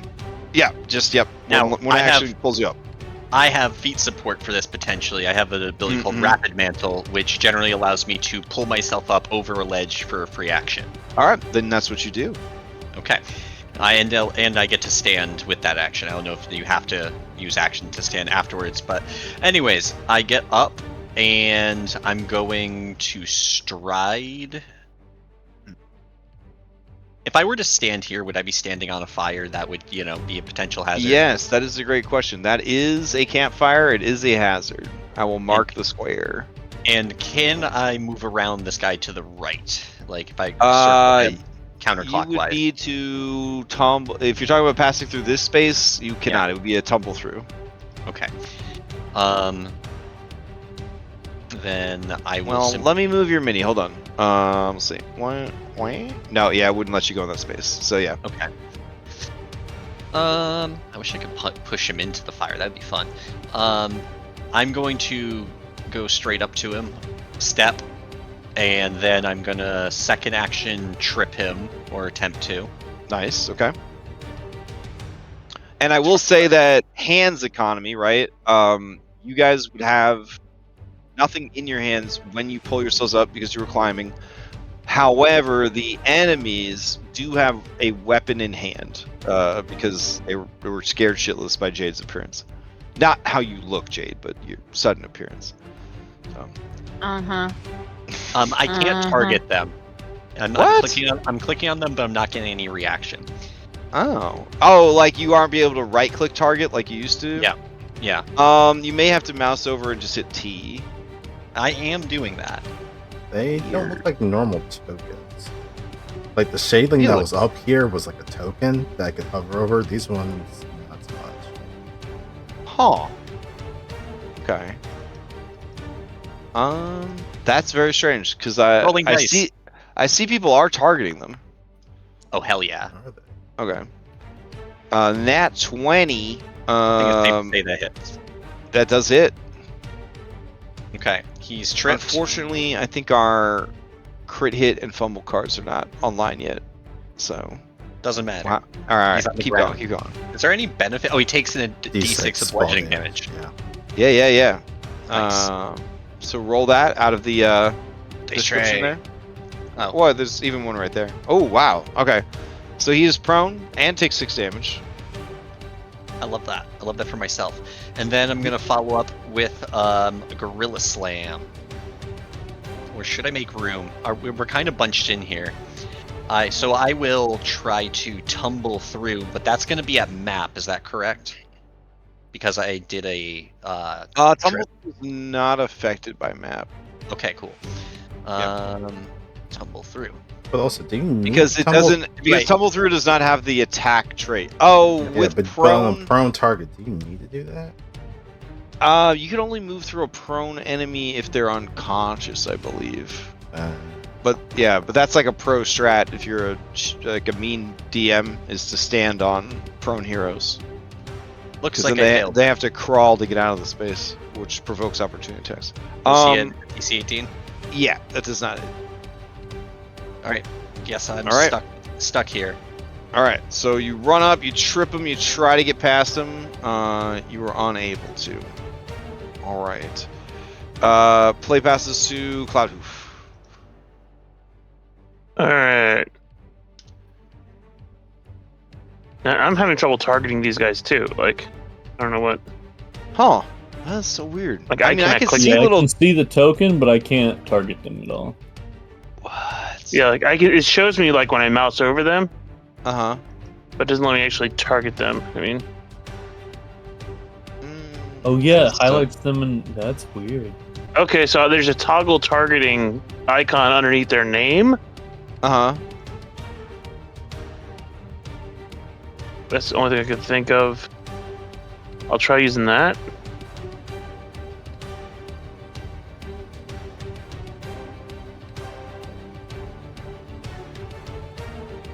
That is so weird. Yeah. Oh. All right. So we are going to shifting charge. I wonder if it's this secret disposition that's making it so you can't. That shouldn't change it though. And I can't move through allies, right? This is Pathfinder. You cannot do that unless you have a feat. No, you can move through allies without any penalty in Pathfinder. You just don't want to end your turn in the same space as an ally. Dang it. Okay, can't do much then. I mean, you could Too run big. down south and fight the entire southern camp. You could also try to tumble through this guy. Oh yeah, let me try to actually tumble through. Yeah.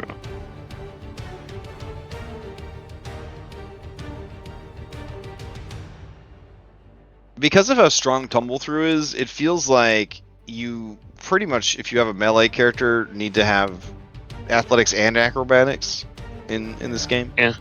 Yeah. 17 is one shy, but wait, wouldn't his stuff be one lower because he's prone? Yeah. So that would bring to 17. So yeah, that would do it. So right there. I wonder why it listed it as 18 for Loritz Does your reflex not go down when you're off guard? I guess not. Let's see. You take negative 2 circumstances to your AC. You're right, so it doesn't go down. Never mind.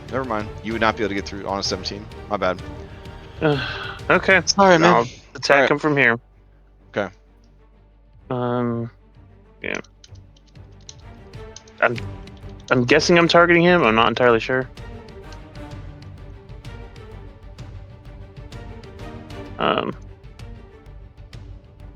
It took me out of initiative order. What? Yeah, I see you. You're right there. You're 24. It says the action is no longer available. Oh, I guess I got to toggle. Sorry.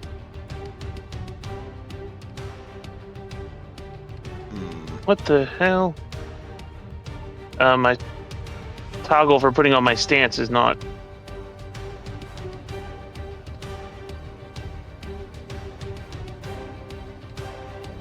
Okay. Yeah, it's not. Really? Remember I had the macro before for stance.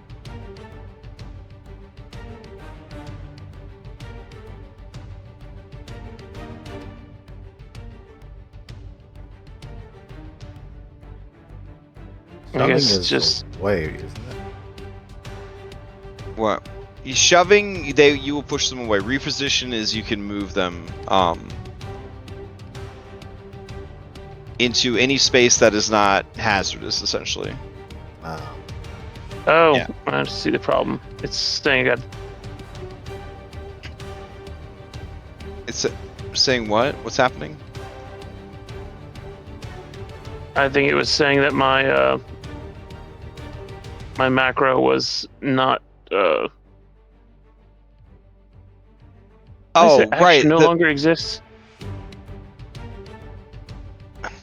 I'm assuming that the macro's not working because it's not letting you target the miniature. So let me see. I'm on you. I've got that. I'm gonna go here. I'm gonna try to use shove. Here we go.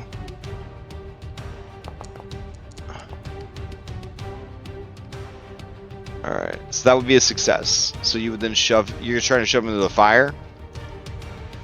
No, sorry. That was my suggestion about the shoving. I'm not sure what. Oh, is that not what? Yeah, He's, I was just trying to I don't know. I'm attack. just hearing Yeah. like a low mumble, so I don't know what. I'm what's sorry. going I on. was just trying to attack, but the primal shift is not showing up anymore. on your It's like on your my character stance. sheet. Yeah, when I try to do it, it does not let me. Huh. Then when I try to do the attacks, of course, because I'm not in the stance, Right. it won't let me do the attack. Okay. I will. I mean, So, we're at I guess just we're at skip- yeah. time, so I'm just gonna put a note to check on targeting and your primal shift ability and figure out why they're not working. So we will leave off here at the first round of combat. You guys are in. You made it, and we'll continue this next session. So let me get you guys back to the dashboard. Ooh. That Okay. is weird about the targeting thing. Mischievous is now showing up. Showing up for what? As a targetable token over here. All right, like here's a Dong Beat Yeah, Raider but- right yeah, here. Okay, Yeah, but this I guy's can target not. him, but this guy is not. Yeah, the guy who's prone, I can't target him, but mischievous, I Yeah. can. All right. now. What I also about can't figure like out what- what about here? Could you target this guy? No. Nope. No. I see dots appearing for some of you. I Whoever's can go over it, but I can't like hit the T to target. Like, there's no. but I see like the little dots appearing. So like that means you're targeting them. I did find that when What's I that rolled, one's it name? did act like it targeted. Are you just not getting the little triangles? Is that what you're upset about? Like Well, we don't not get that, any or- indication letting that me- we're Yeah. like there's normally no- we get like an outline around the square that they're occupying. Yeah. We don't get Okay. that. Yeah. It doesn't show up. Yeah, Alright, we're so- not getting any indication that we're interacting with the token whatsoever, basically. Oh, weird. Okay, because Like, it seems here, like I'll- he's more like a piece of what's it called? Fucking It's like when we tile? kill them and a they tile. become Yeah, images. it's like he's like a, Yeah, just yeah, like a but tile or look, something. look. On my end, like all your little targeting dots are there. Interesting. Yeah, so I don't know why that's happening. That's really weird. All right, what about this little cutie right here, Billy Bonk? Can you target him? Yep. Oh yeah, any of our friendly NPCs, I can see all of them and other Interesting. party members. I guess the link to whatever primal aspect was is no longer working. Okay, that could be at a compendium says- level. Yeah, my controlled actor does not have access to item with ID Y something. Interesting. You would think that once it was So, added like- to your sheet, it wouldn't require Permissions like that. permission I guess anymore. that's whatever the thing was, because it's like the stance itself is not there anymore. Yeah, almost. yeah, I don't know if yeah. that- I'm 100% thinking that it's the compendium is not being accessed that you need. So I'll have to look into that. Okay. All right. Anyways, the joys of Sorry. switching Foundry editions every 6 months. Fucking love it. All right. Quick announcements. Tomorrow is Friday, and apparently it's Daggerheart Day. I'm gonna do an unboxing video of the Daggerheart physical box set. It's apparently pretty sexy. It's sitting on my desk next to me, still in the plastic wrap or whatever. So we'll open that. You saw them? They're apparently pretty hard to get. Yeah, last weekend was free RPG day, so I just went to a game shop that was like 9 miles, nothing local. But there's there's like 2 wrapped core sets that were just on the shelf. I thought about getting it, but I was like, eh. It's pretty sexy. It's pretty sexy. So I'm gonna crack that open. I plan to run it once or twice at the get together in July, in person. So that's why I picked up the physical set. Then we're gonna talk about it on the vodcast, and then Dom's gonna run a Daggerheart one shot after the vodcast. So it's like 3 different Daggerheart things back to back to back. So if you're interested in learning more about it, seeing what it's all about, we're gonna talk about it tomorrow. Sunday, Kingmaker continues. Monday, Stolen Fate. Tuesday, I continue prepping for my 7 Dooms for Sandpoint game, heavily influenced by the first edition adventure Burnt Offerings that I've converted over to second edition. If you want to see what it was like back in the day, just the raw, unfiltered, uncensored content that Paizo used to put out. It's just fascinating. And then Thursday we'll be back here. There's a ton of games being run on the server, more games than I could possibly remember. It has been suggested to me that all of our different streamers and GMs, we all like get together and we actually get organized and like turn this thing into like an actual like network rather than just a channel. You know what I'm saying? Like, I don't know. It'd be pretty cool. It sounds pretty cool. It sounds like it would be successful. So I'm definitely against it. But you know, maybe we'll do that. Yeah, that sounds pretty good. That would require like all of the games to actually post their information in a place where the other games could access it, and we could like, I guess before the games, after games, during breaks, because some games have breaks, I guess. You flash up like, check this out on Tuesdays. Check this out on Wednesdays. So, you know that guy. Same as Broken Yeah. Knight, right? I think. Yeah. She had reached out to me, and I think some other people of getting like what time some of the games are. So I have a 1 minute little thing that I'll play at the very end of like for the week, like what games are going to be on what days. It sounds like a pretty cool idea. I'm not gonna lie. It sounds like a pretty cool idea. Like, also that we could do like a channel trailer, you know, and you play like a channel trailer before you start a stream, and it's just like, you know, fucking, I don't know, air guitars playing, you know, like Beavis and Butthead headbanging music, and you're showing all the crazy shit that goes on in the games, Okay, and then that's you have a lot like of video editing that I ain't got. and then you intersperse the headbanging music with like uproarious laughter and cheers and groans of dismay, you know, and people are like, "Wow, it sounds like they have a great time," and then you know that's how that works. I mean, one thing That's that would make that easier is if people are watching the streams, if they make a clip on Twitch, and then maybe we have an access to download that video and splice those together. That could. I just imagine headbanging music and then penis joke. Headbanging music, penis joke. And over and like 4 minutes of fucking like a dick reel.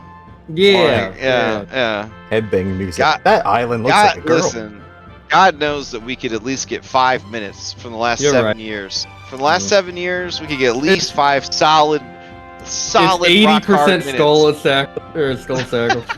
You would be surprised. You would be surprised how many dick jokes and commentary happen across all games. All games. Yeah, it's fair. Yeah. I don't think Skull and Shackles cornered the market on that. I don't we know. sure as hell tried. I feel like Mythic Odyssey was really trying. They were in the running. So yeah. Anyways, so that's a cool idea that we should probably pursue. And then like anyone else have any announcements before we adjourn? No Zug on Sunday. No Zug on Sunday? Not this week. Damn, bro. All right. Oh wait, I do have a question. I think that everyone here is gonna be here in July. Does that sound right to everybody? I live here, yeah. He can't escape. He lives there. To clarify, he doesn't live in my house with me. Yeah. I just want to clarify. He a big boy. He have his own house, his own family. He doesn't live with me. I live close enough. It's cool. This would be Thursday the 24th is the first day of them festivities. Do we want to have an in-person game of this campaign? That'd be cool. How are we gonna stream Nathan it? and I intend to be there. We just have to get our plane ticket. Okay. Yeah. I'm gonna have to sort something out. I plan to come in on Friday, but I might be able to move things around. I mean, we could all just play during the day on Friday. That's fair. Then we wouldn't be drunk. Well, Okay, that's well, fun. Hold on. All right. Hold on. Then we'll make decisions for me. Then we wouldn't be as drunk. Nice. Okay. Yeah. Oh, Okay. which reminds me, the following Thursday is Gen Con, and Nathan and I won't be able to participate the following Thursday. Oh, we'll have to make. We won't We'll be have there. to make Friday the 25th Sky Pirates game the best game ever. That's what we'll have to. Hell yeah. How do we stream? Well, are we gonna stream it? Like, how are So we that gonna is do the it? follow-up question: is if we did play an in-person game, we have a couple of ways to approach the fact that we record our games. So the first one is we don't worry about it, and then one or more of us does a recap about the session. I mean, We you just can, say we you played can in stream person. from That was so fucking You good. can stream from the Twitch mobile app. But yeah.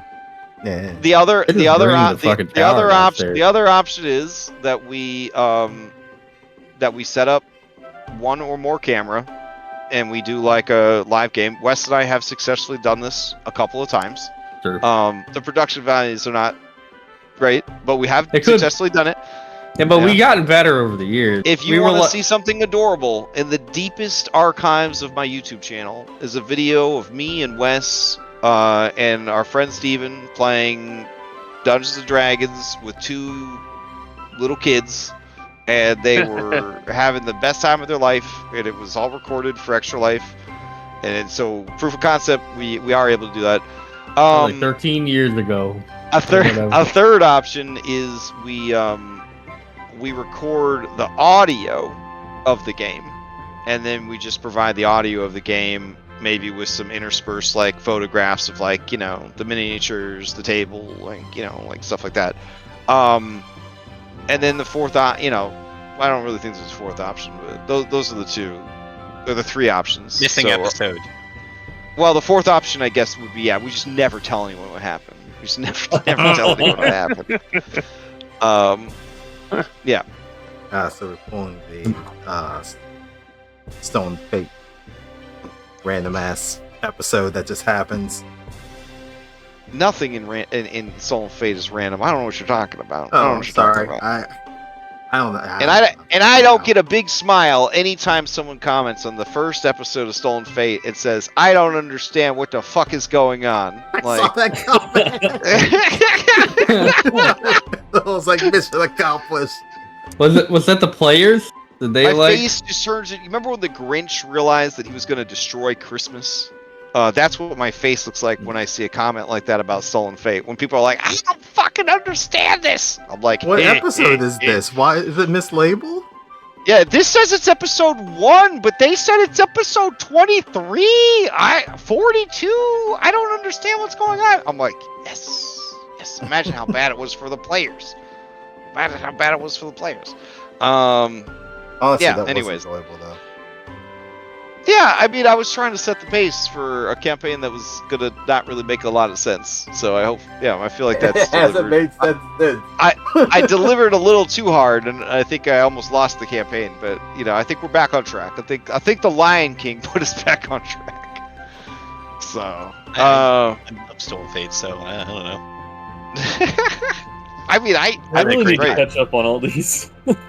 watching someone get hit upside the head for 60 points of damage with a library book and then have their character sheet changed. I mean, I feel like you're not going to get that anywhere else. What a man! And it only gets stupider. It just gets more and more stupider. Oh man! I hope so. Yeah, it's gonna be stupid. All right, Hopefully, let everybody go to bed. We kill a lot of characters. Oh, that's true. You guys did fucking kill Frodo Baggins. Fucking murk. It's such a stupid campaign. All right, I'll let you guys go. But now that that's out in the air, we'll figure out one way or the other if it's going to be one of those 4 options: lost episode, recapped episode, podcast episode, or low production value recorded episode. So I bet we could do it better this time. I bet we could do it better than the first time Critical Role tried to do it. Yeah, I remember that. Yeah. Dang. I figured it out eventually. See, we'll I mean, we'll like, do it if for you 10 can years. Hear or what's something like that. happening. We I did it was better than like, the very first Critical Role. did he fuck the pirate captain or not? I don't know. Well, the sound went out, but he did. Just to clarify. Travis made sure to tell everybody he did. You're good. Yeah. All right, I'm gonna go. I'll try to get everything working by next week, including my show art stuff. I don't know. Anyways, Go get It's hit an with iterative lightning. process. yeah, we'll Good figure night, it out. everybody. Night, guys. All right, thanks for running. Night, everybody. Good night. Thanks everyone for tuning in. Catch you next time.